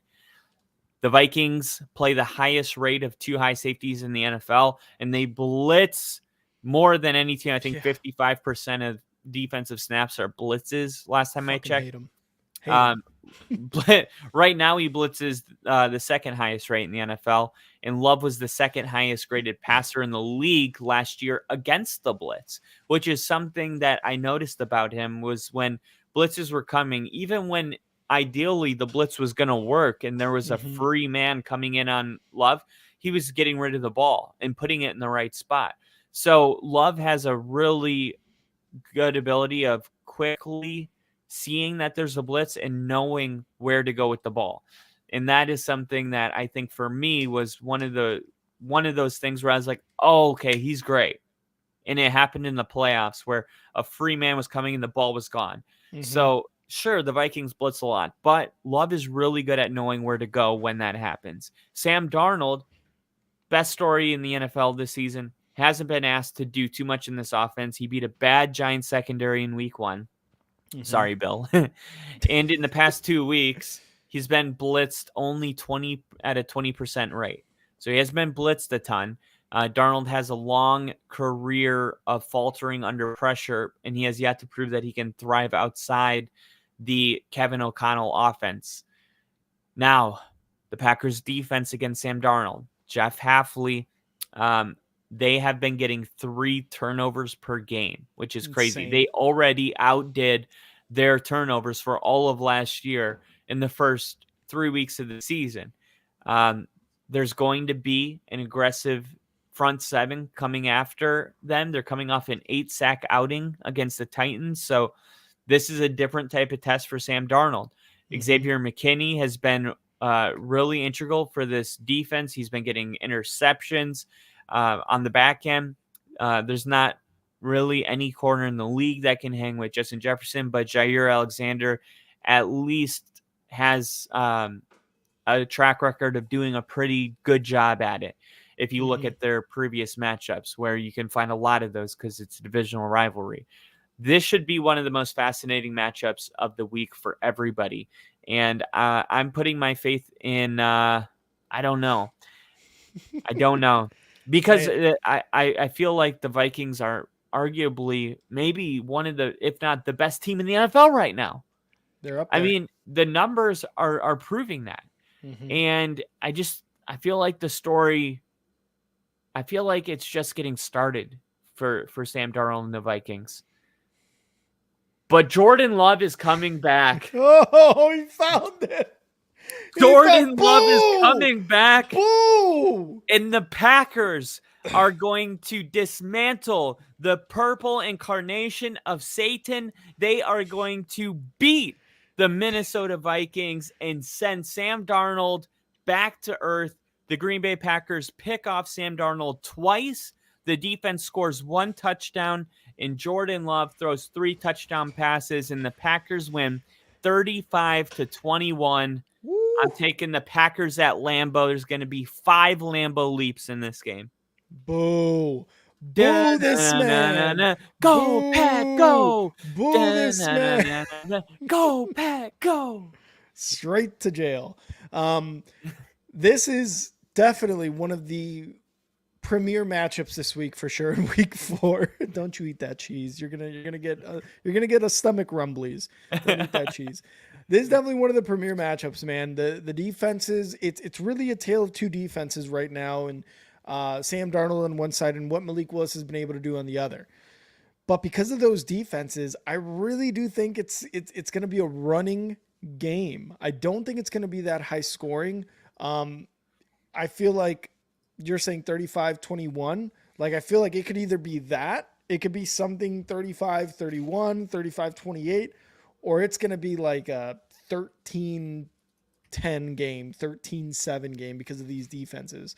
Some are saying Malik Willis might be the quarterback of the future, and that Jordan Love's going to get kicked out of town. They'll take on that salary. They're gonna pull that. So I mean, I'm just saying the conversation has been had. No, it's not. So you can tell it's not happening because Malik Willis is on 0.1% of fantasy rosters. Jordan Love is on 99.9% of it. I don't know about Jordan Love coming back this week, but start Jaden Reed.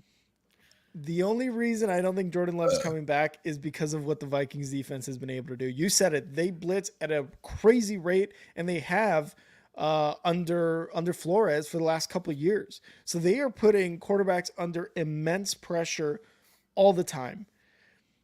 And like I said, I feel like this is going to be a running game. I feel like it's going to be a running back game. And who do you trust more, Aaron Jones or Josh Jacobs? Josh Jacobs. I'm going Aaron Jones. I'm going Vikings taking the dub in Lambeau. Lambeau leaping themselves and getting pushed off by all the cheeseheads. Get the fuck off my railing. I'm taking the Vikings to win this one in one of the premier NFC North matchups this early in the season. I hope once week 11 rolls around for the Bears, the offense has gotten, better. It's more of a balanced attack. And then they just steamroll through the division. Josh Jacob has the 6th most rushing yards out of all running backs, above Jonathan Taylor and Lamar Jackson. I like how you snuck that in there. I'm going Aaron Jones, baby. Aaron Jones is 10th. Aaron Jones is 10th. There you go. Not bad. Through 3 weeks. But if you look at rushing first downs, Josh Jacobs has 21. Aaron Jones has 26. But if you look at week 4, matchups in the NFC North on Sunday during the early slate. I just made that stat up. I don't know what the record is. Aaron Jones has 1 yard or one rushing 20 yards or more only happened once for Aaron Jones. Josh Jacobs has had 3 20-yard runs. So All right. we'll see. We'll see. Well, He's got 278 rushing yards in the season already. Aaron Jones has 228. I'm going Vikings because fuck the Packers. Is that the key matchup? FTP. Josh Jacobs, Aaron Jones? FTP. Yes, I agree. Yeah. For you? I think so. I really do think so. Boo this Manning. Brees Hall is so much better than Josh Jacobs. Yeah, Brees Hall's on this list. Hold on. Let me look for him. 1, 2, 3, 4, 5, 6, 7, 8, 9, 10, 11, 12, 13, 14, 15, 16, 17, 18, 19. I found him. Yeah, Brees Hall is on this list. 19th. Dude, what about DeAndre Swift, dude? He's good.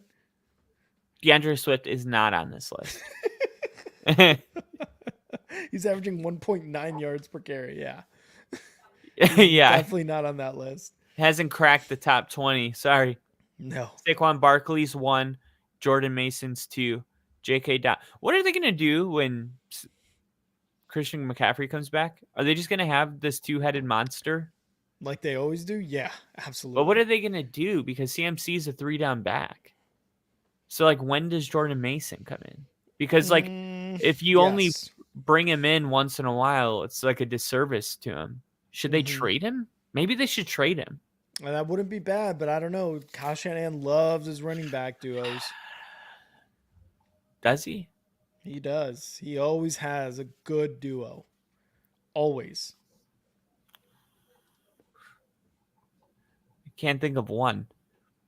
I'm just kidding. They had no Raheem Mostert. Yeah, Raheem Mostert. That's who I was thinking of. And, I forget who else, but yes, they do. Yeah, they've always done it. It is always. You can bet on 2 things: death, taxes, and 2-headed monster running back in San Francisco. 100%. Well, I'm glad that you brought the excitement. Rick's going Vikings. I'm going Packers.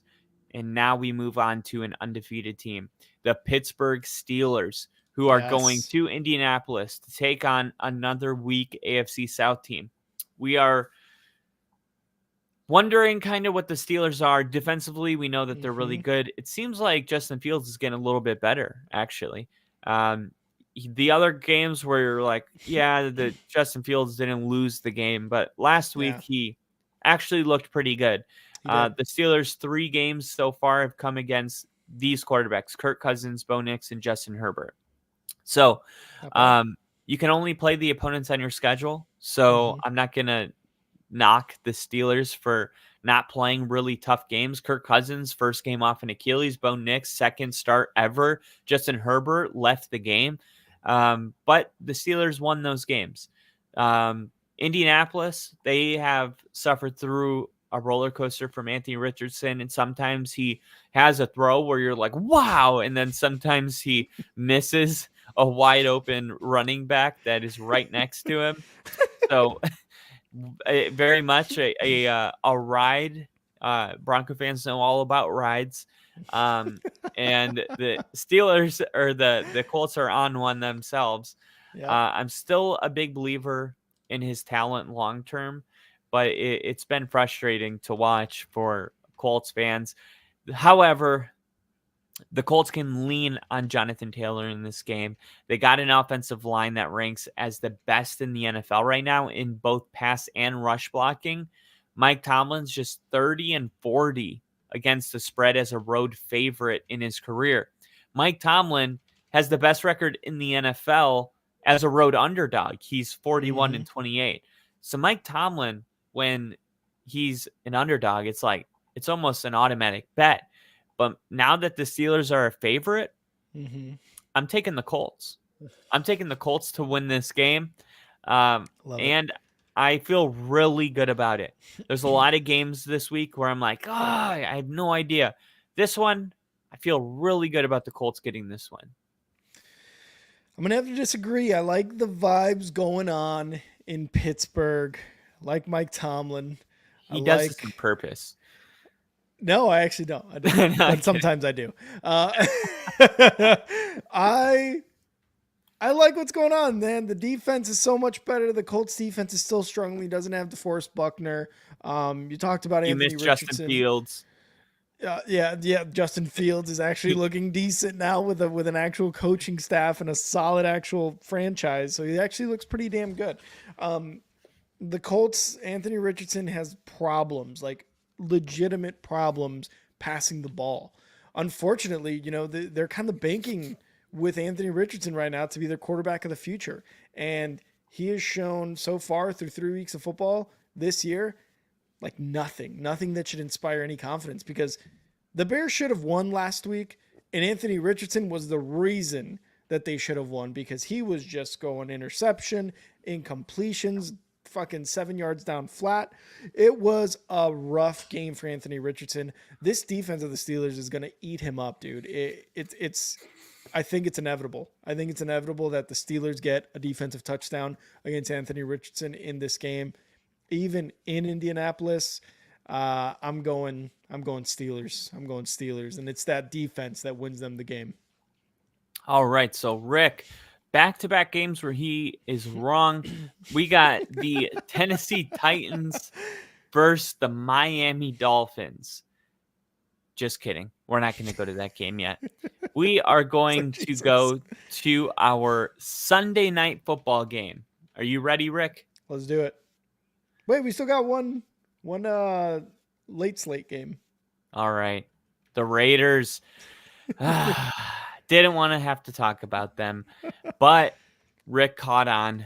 The Yep. Cleveland Browns are playing the Raiders. Gross. Ugh. Right. Gosh. The Raiders, man, just such a gross franchise. Such a despicable fan base.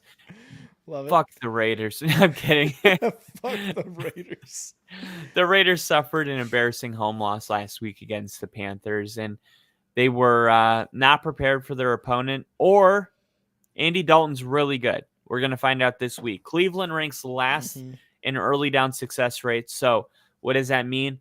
On third down, it's always third and long because they're not succeeding on early downs. Max Crosby, going to get after him because on 3rd and 10, you need a good 3, 4, 5 seconds for your receivers to get to the first down mark. By then, Max Crosby's already sacked you. So I think Max Crosby's in for a big game. The Raiders are 1-point favorites right now. I'm kind of leaning that way. I wouldn't be shocked to see some scoring in this game, actually. The Browns signed contained Daniel Jones last week. The Raiders, I don't know what's going to go on with the offense with Antonio Pierce's comments about we're going to make some business decisions. Yep. I don't know. I feel like that's all talk. If he's not careful, he's going to end up because there's like a fine line between being like, I'm setting a culture here and treating professional players like children.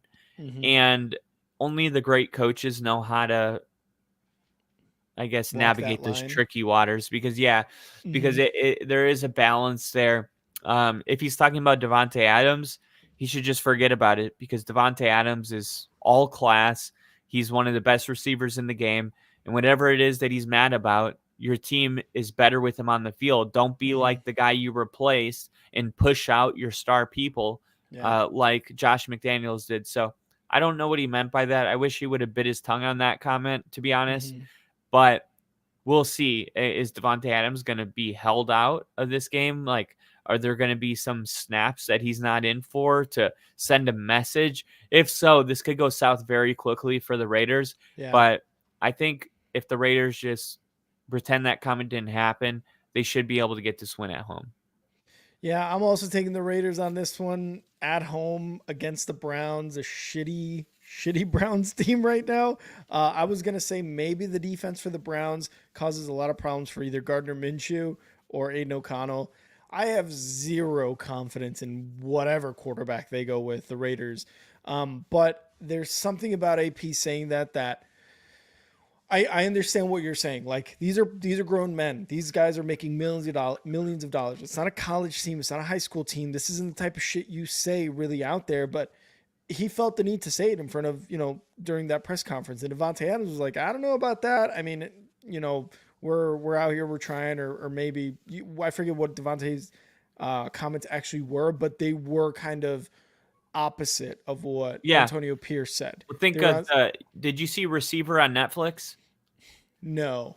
Okay, so like if you watch that on Netflix, you get a really different idea of what Devontae's been going through the last 2 years because he has had receivers.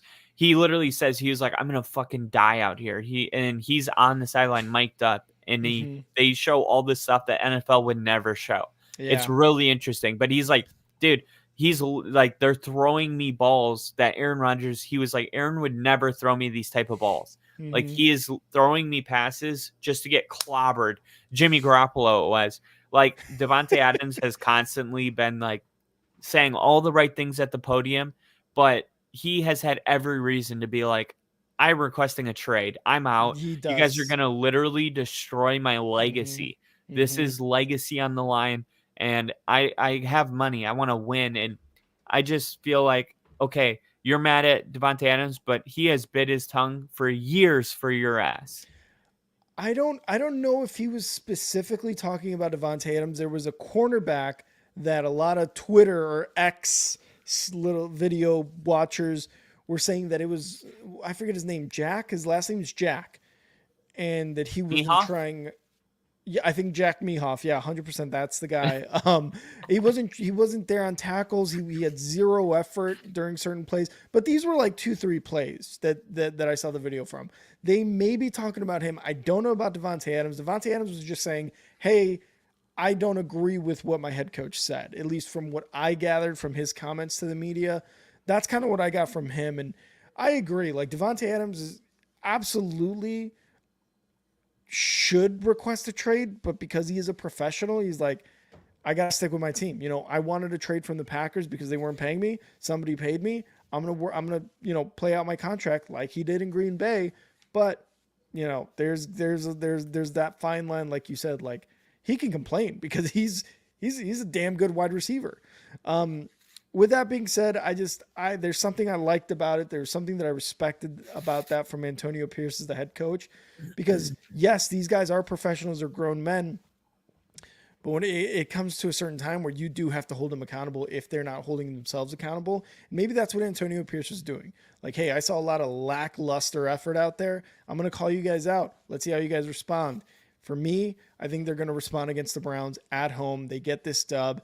I don't know how they're going to do it. I'm going to be honest. I don't know how they win this game. If it's a Max Crosby, Christian Wilkins defensive type of shutdown game where they're the ones who are going to have to score off the Browns and Deshaun Watson, I don't know how they're going to do it. I just have a really good feeling that the Raiders are going to win this at home.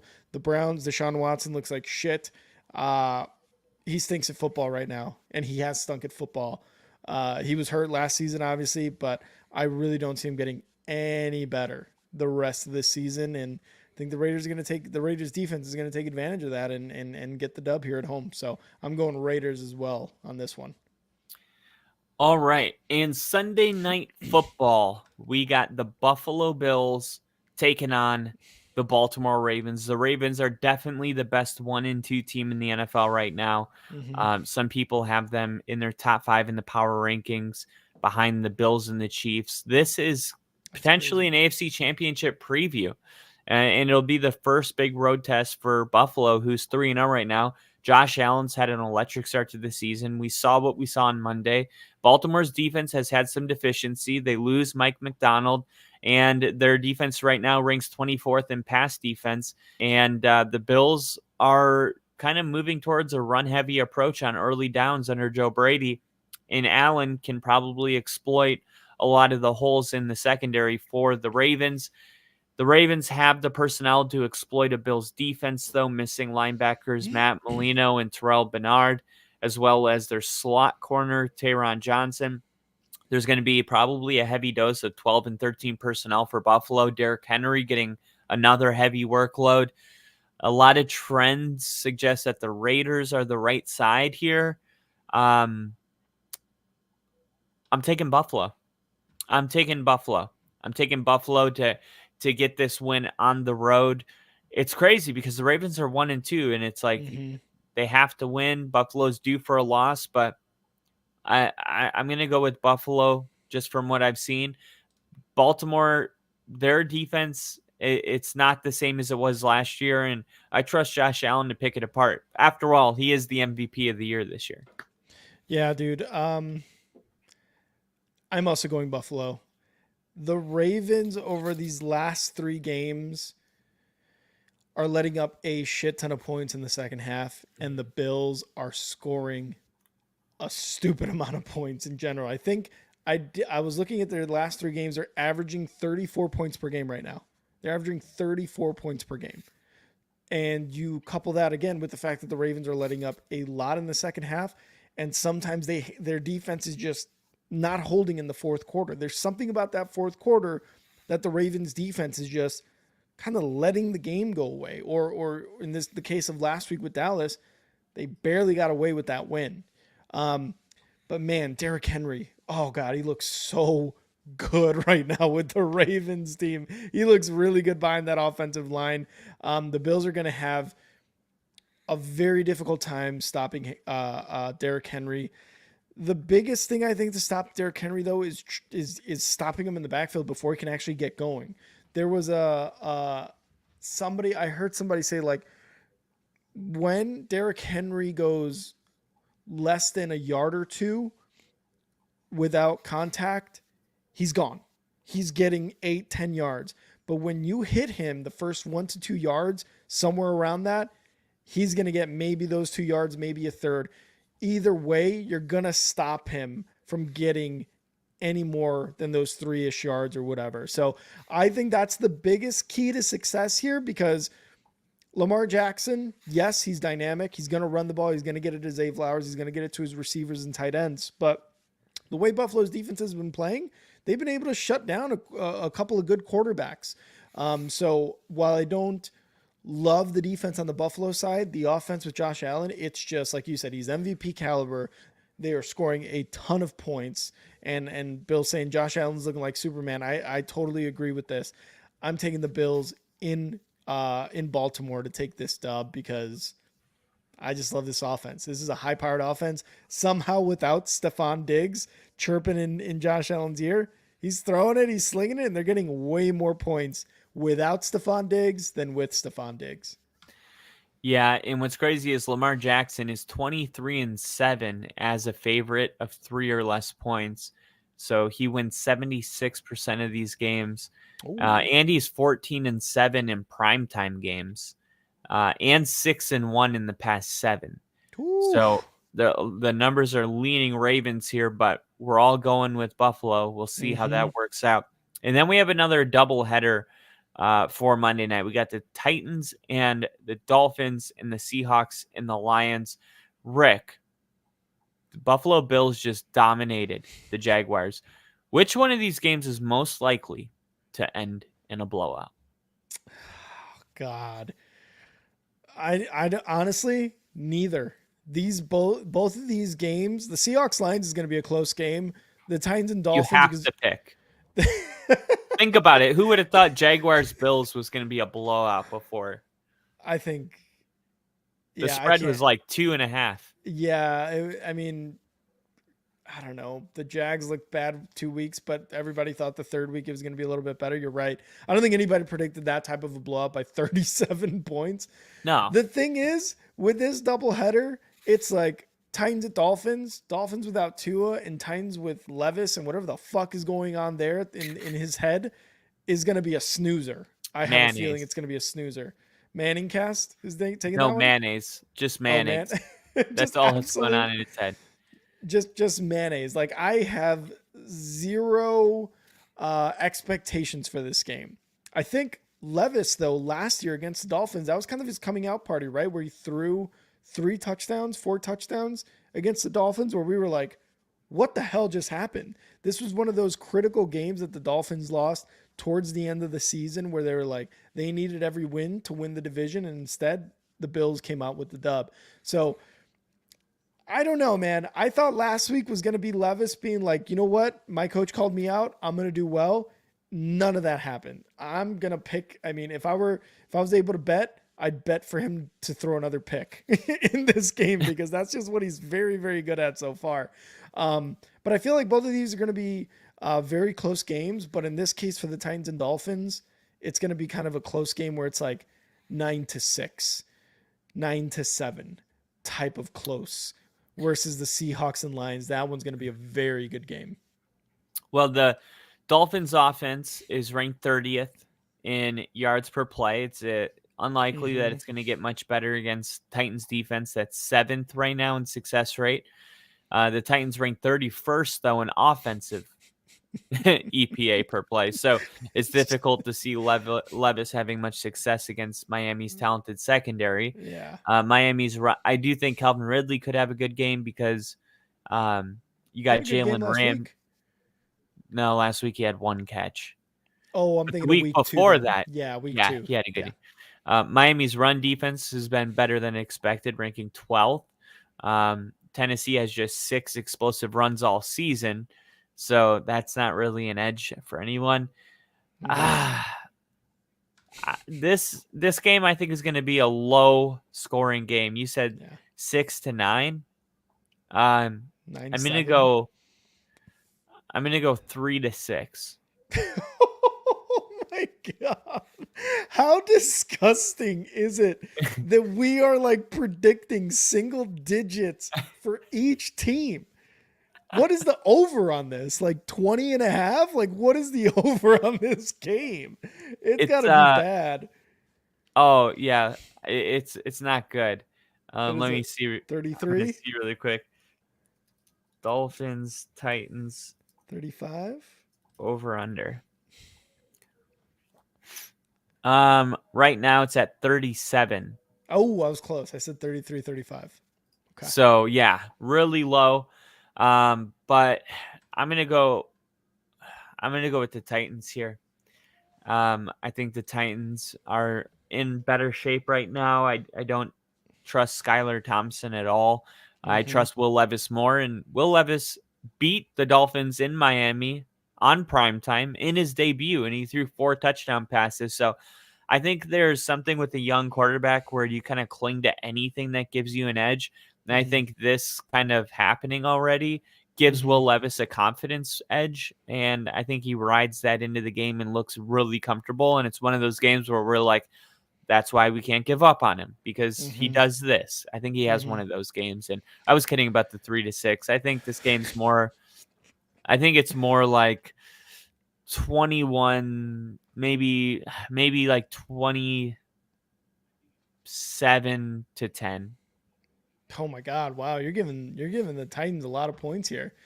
Yeah, I just think maybe Will Levis, has a night. I could see that. I gotta go with the home team. I gotta go with Dolphins. I gotta go with Mike McDaniel. I gotta go with Tyreek Hill over anything. Over Levis, and it's not Brian Callahan. It's not. It's Levis making these dumb mistakes and just making his head coach and his offensive coordinator look bad. That's what it is, and I think it's just going to happen. Quarterbacks, you're right. I'd rather have Levis than Skylar Thompson and whoever who was it, Tyler Huntley that they picked up, I think. Yeah, they should just start Tyler Huntley. They should. They did, I would go Dolphins. You know what? If they start Skylar Thompson and that first half is atrocious, if Mike McDaniel doesn't go with Tyler Huntley starting off the third quarter, he's trying to lose. I think he's just trying to lose.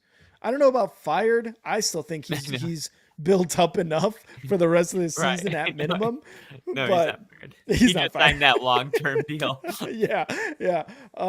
But yeah, if Skylar Thompson isn't even at least making this a decent game, like Devon Achane needs to step it up too. This could be a Devon Achane game if possible. That's how limited they are at quarterback right now with the Dolphins. And again, Mike McDaniel over Brian Callahan, Tyreek over pretty much DeAndre Hopkins and Calvin Ridley. So Tyreek Hill and Jalen Waddle over those two guys. Running back, Tony Pollard, but head coach, I mean, you got to go Mike McDaniel. I feel like he's going to scheme something up to make Skylar Thompson and the Dolphins look good in this one. All right, and then our second game, there's God, what is it called? Hold But on. cloud, judgment. Oh my gosh. What are you looking for? There's What's a the word you're move. looking for? No, there's a movie about a kid that's born on Mars because his mom's an astronaut and she was pregnant when she went to Mars, and then she passed away conceiving him. So he's like born on Mars and he wants to go visit Earth, and he ends up going to Earth, but then they like feel like his body can't handle Earth's gravity. So he ends up breaking out of the facility and trying to meet up with this girl that he established an online connection with. But then she doesn't believe him that, she's like, "Where are you from?" And he's like, "Mars." And she's like, "If you're going to lie to me, and Make he it goes up- believable. Say Ohio. exactly. So when he goes outside and it starts raining and he's like, "Huh?" And they're like, somebody goes, "Welcome to Earth." Well, there's a dome in Detroit, so I don't think it's going to rain on Geno Smith. But somebody will definitely be telling him. Between us. The space between us, Yeah. yes. But somebody will definitely be whispering in Geno's ear, "Welcome back to Earth." Because the Detroit Lions are going to knock off an undefeated team, a 3-0 team, going into this game. This game happened I think 2 years ago, and it went to overtime, and it was like 41-38 or 45-41, something crazy. Okay. That was like the start of the rise of the Lions, and then Geno Yeah. Smith on the Seahawks, and it was like, oh my God, they're good. Yeah. Yeah, I think it was week 3, if I remember correctly, and these teams have a way of just putting a really good game on TV when they play each other. I just think Detroit's going to run the ball well. They got back to the basics. They had Goff throwing 50 times in week 2 with their loss, and then they were like, "Oh, why don't we just run the football?" They won because they got back to what they do well, and Aiden Hutchinson's playing like the defensive player of the year. I think that offensive line, which is the worst in the NFL right now, they're in for a long day, and I don't see this game being one of those fun, high-scoring games. Yeah. I see this one as the most prone to a blowout. I see this as, and that's why I said it's going to be a welcome back to earth game for the Seahawks, because right now, all the fan base feels really confident going into this game. The Lions they're in for a rude awakening, I think. Ooh, okay. So the Lions are in for a rude awakening, or the Seahawks? The Seahawks. Okay, so you got the Lions winning. Okay, just wanted to make sure. Bill, yes, it is another doubleheader Monday Night Football. So I think Seahawks Lions is the later game. Titans Dolphins is the earlier game. Bill is still my Jamie. Still your Jamie. Love it. Thank you, Bill. Yeah, the Lions, Seahawks. This matchup always seems to be a good one, especially with the fact that both of these teams, the Seahawks are leading their division, the NFC West, and the Lions are still pretty damn good. It's just they've got a loss. Unfortunately they've got a loss, and the Vikings are just killing it right now. At Detroit, no rain, like you said. The elements will not be a factor. Just like Todd Bowles was like, I'm pretty sure they play in the dome. Yeah. So we'll be outside for like you 2 worried minutes. about the weather? It's like, how did you get this job? Seriously. But nobody can say anything. No one can say anything. I'm loving what the Seahawks are doing. They are winning ugly. The Seahawks are winning in a similar fashion. I want to say similar because it's not exactly the way that the lucky Chiefs are winning, but they're winning in similar fashions. They're ugly wins. They're not necessarily convincing wins. The offense doesn't look to be this well-oiled machine. It's just the defense is coming through, and there's some things that are bouncing their way, luckily, right? So, but wins are wins. The most important number, no matter what the stats are, is that W column, right? And Seahawks, for the most part, are undefeated. The Lions 2-1. They looked they're still looking good. They're still probably, in my eyes, one of the top teams in the NFC. I don't think that should come into question yet. Wait till mid-season, probably week 10-ish. Both these defenses are very, very good. They have got some players on both of these defenses. Aiden Hutchinson on the Lions, the Seahawks. While they did get Byron Murphy and Leonard, they're injured. They still got a really good secondary, and they're still able to get to the quarterback. I live on the West Coast, and the Seahawks are doing really well. The vibes are good. The vibes are really good in Seattle right now, 3-0. And that's why I'm going Lions, baby. Lions are taking this dub against the Seahawks at home. Dan Campbell versus Geno Smith. Aiden Hutchinson going to get another 2 sacks this week against this very, very bad Seahawks offensive line. Yeah, give me the Lions all day, baby. I think this is going to be not a blowout, but this is going to be a high-scoring game, like you said, Kyle. But I think the Lions are going to win by a touchdown. And this is going to be, like you said, one of those games for the Seahawks where they're like, oh, fuck, welcome back to earth type of shit. I think the roof falls on top of the Seahawks, and they got to go back to Seattle 3-1 with their first loss of the season. Love it. We finally came together on a game. It feels really good.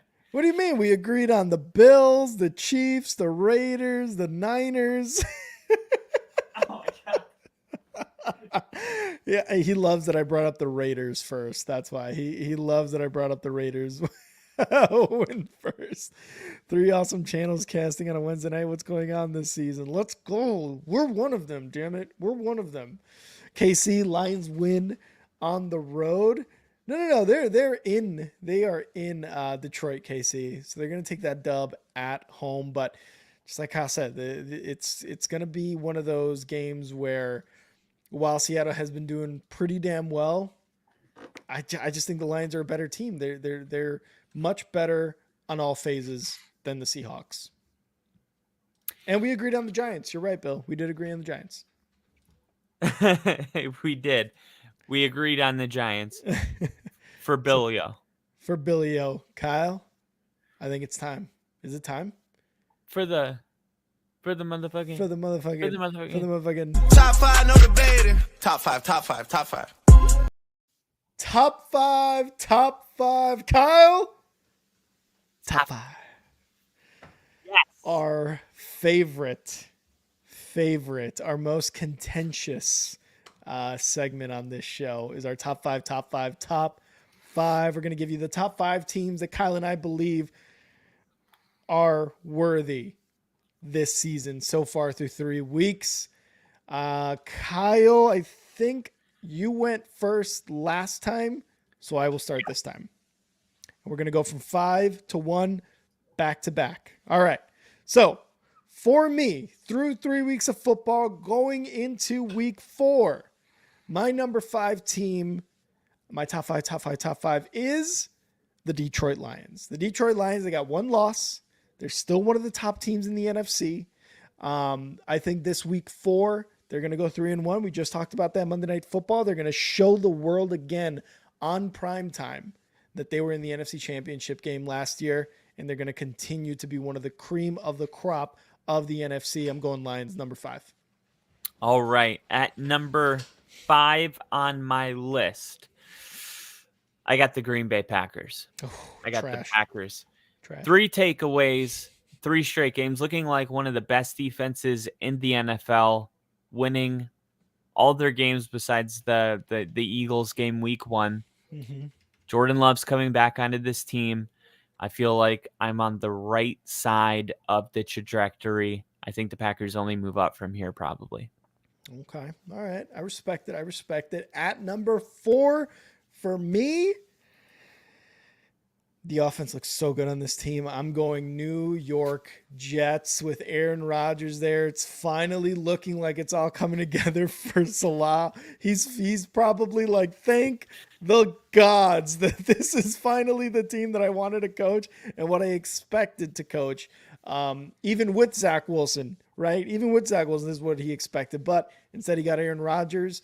They're looking good. The Jets are looking better. I'm sure Jets fans are also thinking, this team finally is coming together. I got the Jets at 4. All right. At number 4, I got the Detroit Lions. Ooh. I'm right there with you. They run the football well, great offensive line. I actually like this defense. I think this is the best defense they've had since the Lions got good. Mm-hmm. And I just love everything about them. I think they're going to be an NFC championship team. I got the Lions here at 4. Love it. Number 3 for me. They've had some lucky wins. 3-time Super Bowl champions in the last few years. Defending Super Bowl champions. We can talk about how they're winning, but they are currently undefeated and are going to go undefeated after week 4. I've got the Chiefs at number 3. You got Patrick Mahomes. That's all that matters. Patrick Mahomes and Andy Reid, you may as well count it as a dub. Chiefs, number 3. Boo! At number 3, I got the Minnesota Vikings. Ooh, shit. Oh, I'm lagging a little bit. Yeah, you're back, though. You're back. Oh, I'm back. I got the Minnesota Vikings at number 3. What's there not to like? I mean, they offensively, very impressive. Defensively, really impressive. Sam Darnold, he doesn't just look like a comeback player of the year. He looks like an actual MVP candidate, which would be crazy because he could end up winning he could sweep the 2 awards. I just, as much as we said, oh, who could have saw this coming? Really, like this is insane. 330 yards per game, beating the 49ers, beating the Houston Texans in the way they did. Houston had the 11th. They are 11th in team yards per game. They shut him down completely. The San Francisco 49ers are 3rd in yards per game. Shut them down completely. This is like clearly one of the better teams in the NFL right now. I can't believe Sam Darnold's Vikings are number 3 on my top 5. I can't believe we're saying Sam Darnold's Vikings are number 3 in the top 5. They're my number 2 team. The Vikings are number 2. They are a top team, man. Sam Darnold is doing great things there with Kevin O'Connell as coach. I feel like also Kevin O'Connell is like, okay, yeah, we had Kirk Cousins who was a very solid quarterback and you know, did his job and did it well, racked up stats, and we have Justin Jefferson, but he's got, it just looks better now with Sam Darnold there. And he was coming over to the Vikings over the offseason from San Francisco. Obviously, the beginning of his career hasn't looked good at all. But now with Kevin O'Connell, with Brian Flores in that defense, with the weapons he's got on the offense, you can start to see Sam Darnold looking like was he the number 1 pick? Number 1 pick, first round pick, whatever it was, quarterback that everybody expected him to be a few years ago. That's what he's looking like with the Vikings now. So Vikings at number 2 for me. All right. At number 2 for me, I got the Buffalo Bills. The Bills are playing really good football right now. The win over the Jaguars was such an exclamation mark, and it was one where it just gets the vibes really high. I think that Josh Allen wins MVP this year of the NFL.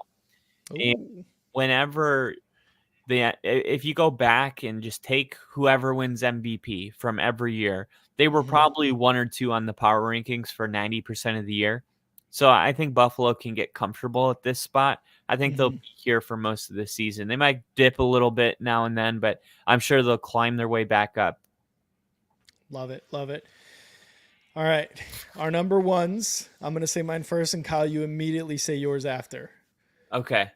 3, 2, 1. Bills. Jets. Oh, what? What? No way. No the Jets way. At number 1. Wow. They're the best. They're the best roster in the NFL. They're the best defense, talent-wise. Wow. They have Aaron Rodgers playing at an elite level. The weapons are really good, and Breece Hall looks like maybe the best running back in the league right now. And then they added Braylon Allen. I don't know how anybody's going to beat the Jets, and my Broncos are up next. So maybe Denver can get a win, and I'll knock the Jets down a bit. But overall, like, this is the best. If you had to give me one team right now to ride with, and I have to win a Super Bowl, I can't think of a better team than the Jets. What's crazy is that Kyle's top 5 come from the NFC North and the AFC East. And that's it. Yep. Those That's what are I his was going to teams. say. Later, you'll know why this game's so important, the Vikings and the Packers game. Yeah. Because both of them are in my top 5. And then for the Jets, they play the Broncos. And then, of course, the Bills are playing against the Ravens, who I'm going to give you something about that in my chives. Love it. Love it. And I've actually got AFC East, NFC North as well, but a little Chiefs sprinkled in there. Bills for me are just scoring a ton of points. Josh Allen is looking like he has got the best chance, if not already crowned MVP of the league with the way he's playing. And especially, again, we mentioned without Gabe Davis, without Stephon Diggs, he's somehow making it look even better offensively.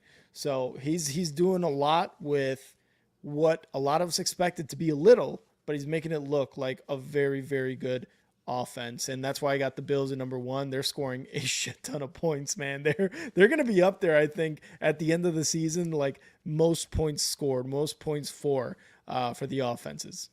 And that was sorry, go ahead. And I believe the Jets and the Bills play each other next week. Yep, October 14th. Ooh. Oh, wait, no. So that'll be in 2 weeks. So they got 2 weeks. On Sunday, they got October 14th will be Monday Night Football. So, yeah. Shit. Not next week, but the week right after, they're playing Buffalo. Wow. Get ready. Gonna be a hell of a game. A battle of our number ones. The battle of our number ones. Broncos beat the Jets. Let's do it. Bill with another membership gifted. That one was given to Big Happy. Big Happy, you got a membership. Thank you, Bill. You are the best. Kyle picking the Jets deserves a bonus membership. Let's go. Lily was very happy about that, by the way. Also, if the Broncos do beat the Jets, the Broncos move their way up in the power rankings next week. Not for me, for like the national media. Yeah. That's the win where it's like you dominate the Bucks and beat the Jets. It's like, and Bo Nix looks good and the defense stays really good. It's like all of a sudden people are like, all right, well, maybe they figured it out. Maybe this is a team that didn't wait till week 9 to figure it out like last year. Remember last year? Like that 8-game win streak or however many games they won in a row? 5-game win streak, and it was 5-game just win like streak. They went into my top 5. Yeah, they made it at 5. They did make it at 5. They were winning those games in really just weird ways. Defensive ways. That's what it was. People were like, oh no, all the people that were like mad about Russell Wilson getting kicked out were like, we went on a 5-game win streak. I'm like, Russell had like nothing to do with it. He made a couple of great passes, sure, but like there was a penalty on a re-kick, and come on, like we can't live like that. No, you can't win. You can't win like that, although it is so exciting when you do. Yeah. So that was our top 5. Top 5, no debating. Top 5.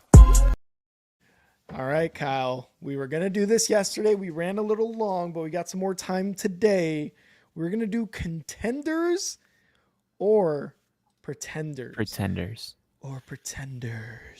So we're gonna go. We got about 3, 4, 5, 6, 7 teams that we're gonna talk about here that are, in our opinions, either gonna be contenders in the playoffs, or they are not going to make it to the playoffs. Or probably not even gonna sniff a wild card. But let's talk about it, Kyle. Which is the team that you want to talk about first? All right. First up, I want to talk about the Minnesota Vikings. Okay. The Minnesota Vikings. They're 3-0. Mm-hmm. Okay. They have beat 2 really good teams. We both have them in our top 5. Mm-hmm. Their schedule is brutal. and it was brutal to start the season. Yep. But they're winning those games. Mm-hmm. There is a little bit of do they come back to earth? More film. I mean, we got the Packers and the Niners, or they played the Niners in Houston, but then they got the Packers and the Jets coming up. Mm-hmm. I mean, that's going to be a tough stretch, and then they go on the bye week, but then it's the Lions. It's like, oh, what do we make of the Vikings' fast start? Is this sustainable? Of course, it's a cute story. It Mm-hmm. is. It's a Mm-hmm. great story, and they deserve their flowers. But this segment is about the postseason. When Mm-hmm. January kicks off, when football is going on in the middle of January, is it going to be the Vikings in the postseason with Sam Darnold? Or is this going to be something that we look back on and say, it was pretty cool, but ultimately they weren't one of the top teams in the NFC? For me, the Vikings are contenders, and that is hard for me to say coming from the NFC North. Sam Darnold, again, I talked about his age. He's 27 years old. He's still a young guy. He's younger than I am, and I'm over here thinking he's like in his 30s after what he has been through in the league. Instead, 27 years old. They brought in Aaron Jones. They have a very good coaching staff. They've set him up well by, draft. Obviously they didn't set up for him, but they drafted Justin Jefferson, one of the top wide receivers in the NFL, if not like top 2, top 3. It's just a good story. Like, they've got all the weapons, and really, barring any injuries, to me, they're going to be playing in January. They are definitely going to be playing in January. And again, it's tough for me to say as a Bears fan. I don't know if you could tell that I'm a Bears fan one bit, but yeah, it's tough for me to say for the NFC North, but the Vikings right now look like they have it all. The fact that they brought in Aaron Jones too, that was just a cherry on top, man. Yeah, they're blitzing a lot. They're winning games.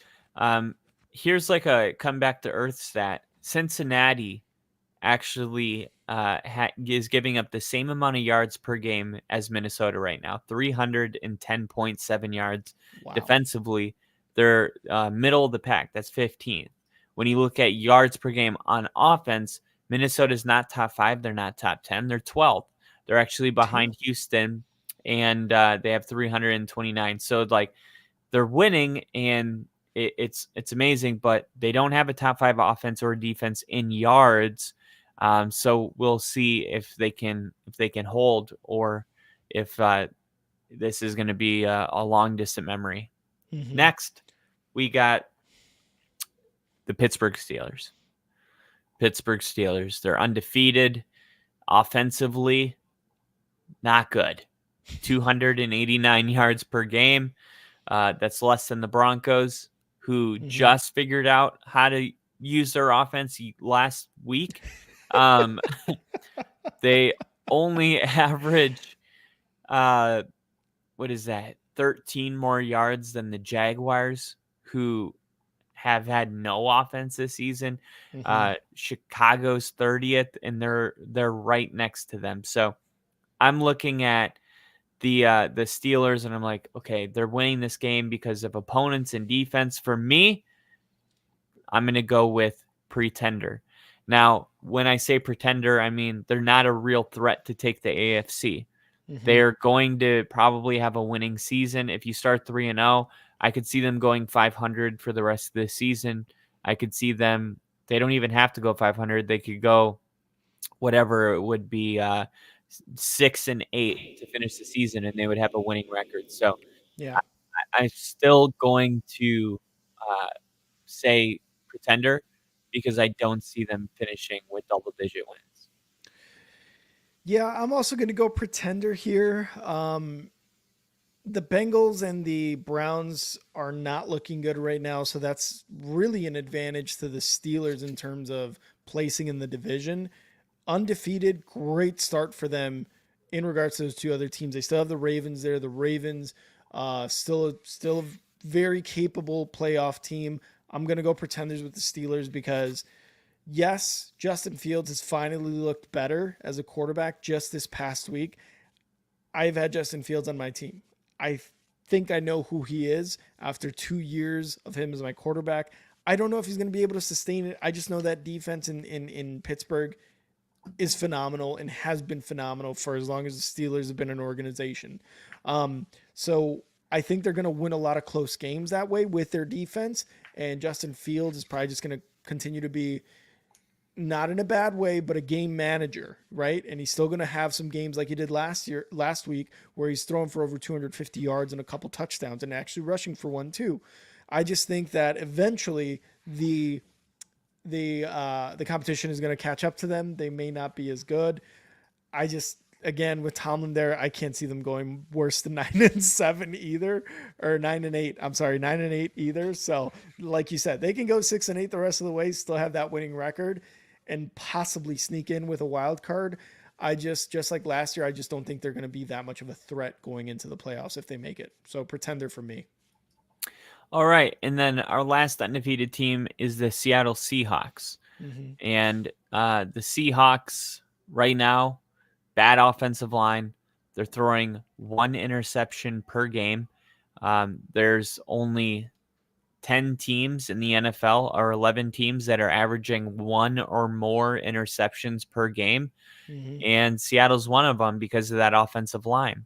When it comes to running the football, which is something that you would think that they could do really well, Seattle is, once again, really lackluster in the area. 23rd, not even 100 yards per game on the ground. When it comes to passing, when it comes to attempts, you got Seattle passing a lot. They're top 10. They're throwing the ball 34 times a game. But how many yards per completion are they getting? Well, Seattle, they're getting, it's down here at the bottom, 9 yards per completion, which is sounds better than it actually is. It's on the bottom half of the league. You got teams like Indianapolis and Green Bay, 15 yards, 13 yards, New Orleans, 13. Wow. So that's fairly low. I think it's 23rd. So they're not like airing it out, like we're used to seeing. And I see a lot of penalties too. The penalties, they are a lot of costly penalties. In their last game, they had 11 penalties, guys. 11. They're 25th in the NFL in penalties, giving up 7.7 penalties per game. So they're not disciplined, which is strange because when you look at the rankings, all defensive coaches are 1, 2, and 3. Meaning, like, defensive coaches have a way of being like, we're going to do the fundamentals right. We're going to, that's their thing. The Raiders, the Patriots, and Atlanta, all defensive guys, top 3 in not giving up any penalties. But then McDonald, who's a defensive guy, hasn't been able to figure that part out. 25th. So I just see a lot of holes in the Seattle team. I don't see what they do well. I don't yet. So yeah, I'm going to say pretender for sure. Yeah, I'm also going to go pretender with Seattle. As much as I want them to continue to be good, I just feel like the party's about to end in Seattle. You know what I mean? Like, it's about to end here soon, within these next 3-4 weeks, depending on on who they're playing. But I feel like once they start really, really going into their divisional matchups, then it's going to be like, okay, these guys are tough. The Rams, the 49ers, and I think they've played one of their teams, right? One of their divisions. They played the Rams, right? Yeah, they wait, no. The Rams paid the Cardinals. Yeah, you're right. So they haven't played a division game yet. I thought they did. But I feel like once they start getting into the division, then it's going to be like, okay, you know what? The rest of the division is better than Seattle. The party's about to end in Seattle. I'm going pretender as well. Yeah, I would even take the Cardinals over Seattle right now, to be honest. Oh, okay. All right. And then we get to 2 teams that are actually good that have a losing record. So Baltimore is number 1. They're contenders. I know that they're not a perfect team, but they're number 1 in the NFL. I mean, they're 1 foot out of bounds, right? That's super unfortunate because, I mean, people keep saying they were 1 foot away from a win. They were 1 foot away from an extra point in overtime. Let's be fair. Yeah. Could they have won in overtime? Maybe. But, I mean, they're averaging 430 yards per game, and they had 456 yards in their last game. Guys, this is not a 1-2 team. It's just not. As much as I don't like the Ravens, they're actually 32nd as the most unlucky team in the NFL right now. They have had the opposite luck of the Chiefs. There's your spectrum. That's the opposite end, and that's why they're 1-2. How long is that going to last? I'm not really sure. I think they're capable of beating Buffalo. I think people see the record, and it's just too knee-jerk. You got to look at the numbers. You got to look at the situations that Baltimore's been in and realize that it's a long year, and Baltimore has proven that they can win at least double-digit wins, even though that they lost too early. It doesn't mean anything ultimately.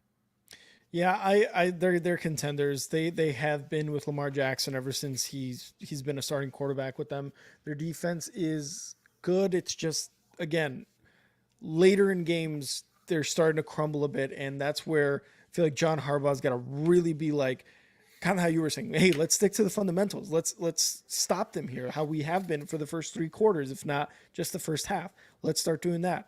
The offense, I think we can all agree, has looked a little weird these first few games of the season, especially that first week. Like, it was just, I don't know what it was. It just didn't look like the offense that you usually would see. So I still think they're contenders. They're going to figure it out. Lamar Jackson's coming off his second MVP of his career. I have a hard time believing a guy who won NFL MVP last season is not going to be in the playoffs the following year. It's difficult to see that, especially with the addition of Derrick Henry now. They just need to make that offense look better, and their defense to maybe not, give up in the fourth quarter and let these teams come back on them. But definitely a contender for me. All right, and then we got the 1-2 Dallas Cowboys. The Dallas Cowboys, man, last year, right? Here's a funny thing about stats. Last year, they were 4th in yards per game. This year, they're 9th, which sounds like, so they've dropped a couple. Well, now look at this. Last year, they averaged 379 yards per game. This year, they average 343. So it's, 30-yard difference? 30 yards. It seems like a lot more of a fall off than it really is. Yards wise, they have Dak Prescott, who played at an MVP level last year. But I had some concerns watching them against the Ravens. There's still something that seems to be wrong with them. Defensively, they're 28th in yards given up, 372 yards given up to opponents. That is not going to cut it. I said this in the beginning of the year or in the offseason. I said Dallas is going to fall back this year. They are not going to be the Dallas that we have come to know. And, I mean, that's what happens when Jerry Jones does nothing in the offseason and just hopes Dak Prescott can take over. This defense is almost the worst in the league right now in the amount of yards. They're almost giving up 400 yards per game. Until they clean that up, they're a pretender. Dude, they went all in this offseason. What do you mean? Jerry Jones said he went all in this offseason. They re-signed the lineman. Maybe at the strip club he went all in. For me, I still think they're contenders. I still have them winning the NFC East. They have not looked good whatsoever. Over the Commanders? Over the Commanders, I think so. Yeah, I think over the Eagles. Over the Eagles, yeah, I think over the Eagles. They definitely are off to a bad start compared to last year. Dak is still slinging it. He's still getting stupid amounts of yards. Like, the fact that they're 9th in yards is mostly over the Giants. Mostly. Now I know you're crazy. Now I know. Over Malik Neighbors, over the Maliks. Dude, yeah, now over the Maliks. Now I know for a fact that you. I wish I were high on pot news. three sides of it. I wish I was high on pot news. I wish I were high. I love it. I love it. Okay, I'm Oh. sorry. Go ahead. No, you're good. You're good. Yeah, definitely over the Maliks. I still think they're contenders. I think this year it's going to take them a little while. They just paid CeeDee Lamb. They just paid Dak Prescott. Like, I don't know. What is it with getting contracts and then playing like shit immediately following signing your contract? It just seems like it's happening to them, to T. Higgins, to Brandon Ayuk. Like, it is just happening consistently. But to me, Cowboys are still contenders. Did they Trevor. go all in this offseason? No. What'd you say? Trevor Lawrence too. Trevor Lawrence is one of them. So I still think they're contenders. It's just going to take a while, I feel like, for this offense. Yeah, what's crazy, the Steelers are giving up less than one touchdown per game right now. Ooh. And then Seattle defensively, they're giving up one touchdown per game. Minnesota's giving up one touchdown per game.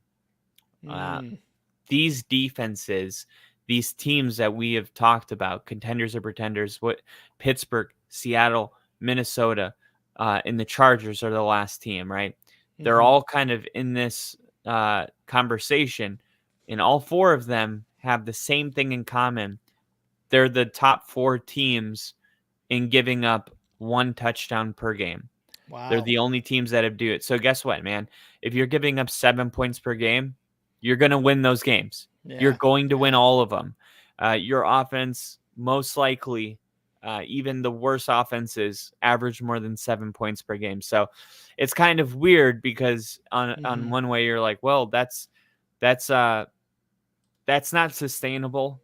Yeah, one touchdown per game. So when it's two touchdowns per game or three, what does the win-loss record look like then? And I think that's kind of what we're getting at, is like, it's amazing that they've been able to do that. I mean, we're at week 4. This isn't week 2. So it's pretty incredible. One touchdown per game for 4 teams. Defense is at an all-time high in the last decades for us. Yeah.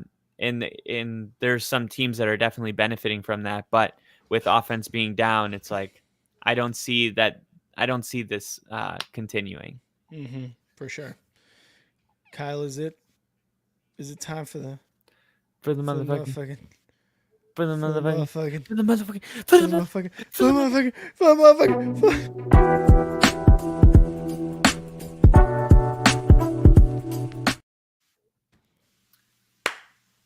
Welcome to Chives with Kyle. Today, I am going to be showing you something that I alluded to earlier about the Buffalo Bills and the Ravens game. But before I do, Denver got bad news today, guys.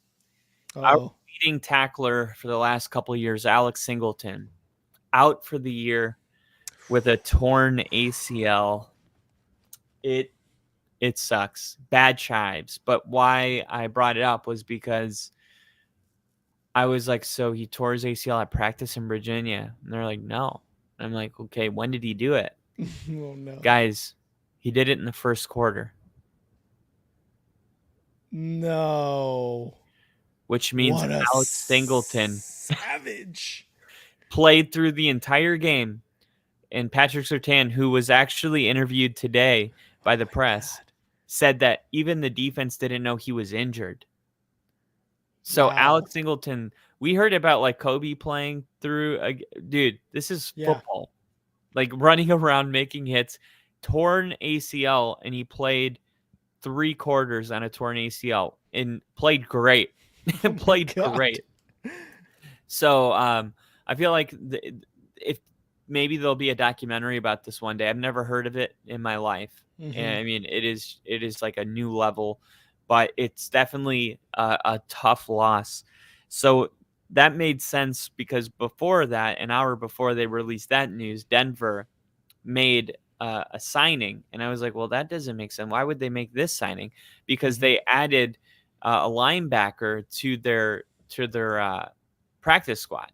It was Quan Alexander, who is a Pro Bowler, and Quan Alexander lost his brother. He played for Tampa Bay. His brother died right before the game, Oh, wow. and he ended up playing in the game. He had 3 interceptions. One of them was called back.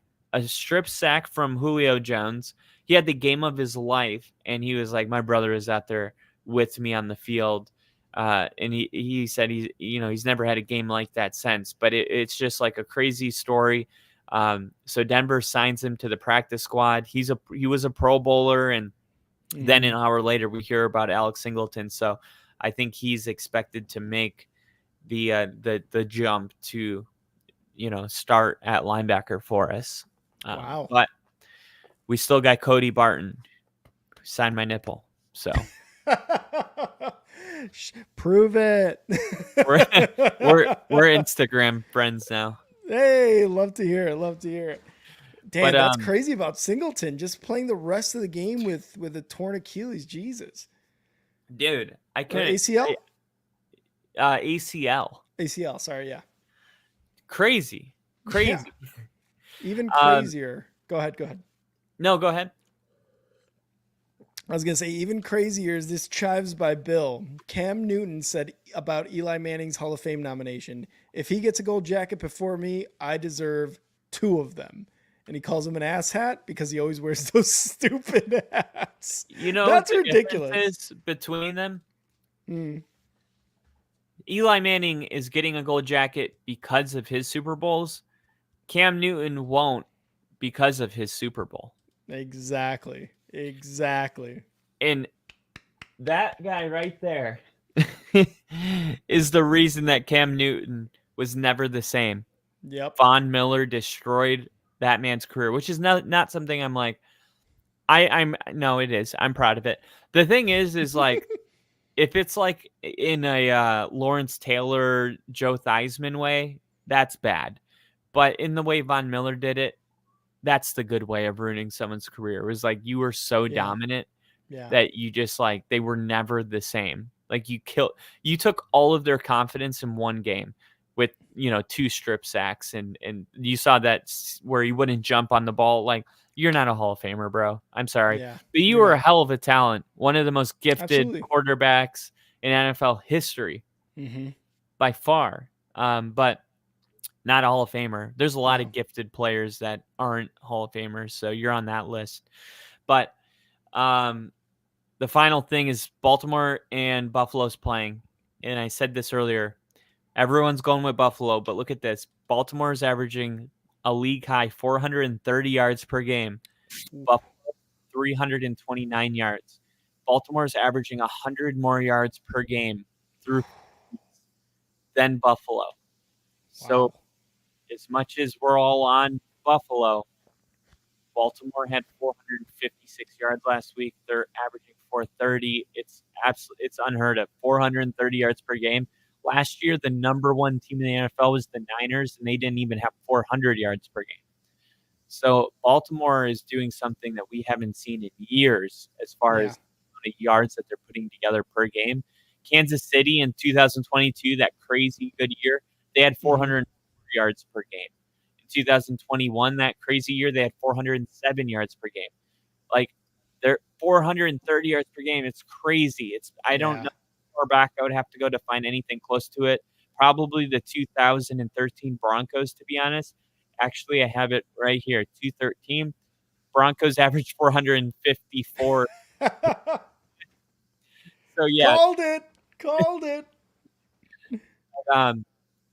Baltimore. I mean, don't sleep on them. Don't sleep on them. They very easily beat Buffalo. We're just going with Buffalo because of what they did to Jacksonville. Let's be real. Exactly. And yeah, I mean, look at the game they played against the Chiefs, right? So this Buffalo Ravens game is going to be really damn good. What was also really damn good is all you guys who joined us today on the Week 4 predictions episode. Thank you guys so much for tuning in. We had Bill in here, we had Casey in here, and we had Lily in here. Thank you guys so much for joining us. It was such a good episode. Went a little long, but got Contenders, Pretenders, got top 5 out of the way, which is rolling down there at the ticker. Make sure Finally to got throw. Rick to put the Jets on his top 5. He's no longer laughing at me. I was just waiting for Kyle to put the Browns defense on his top 5 again, so that would have I been dropped great. them. I'm saying. I dropped them to 6. Okay, I dropped them to 6.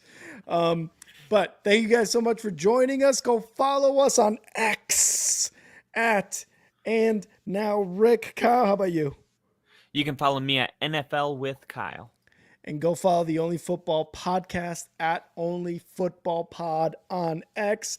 Also, please, if you haven't already, like this video, like this stream, hit the subscribe button, hit the follow button, that heart button, share it.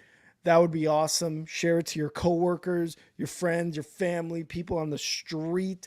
Randomly go up to them and yell the Only Football Podcast, and I'm sure they will totally understand what you're saying and won't think you're a crazy person. So thank you guys so much for joining us on this episode. I hope you guys had a really, really good time because I know I did.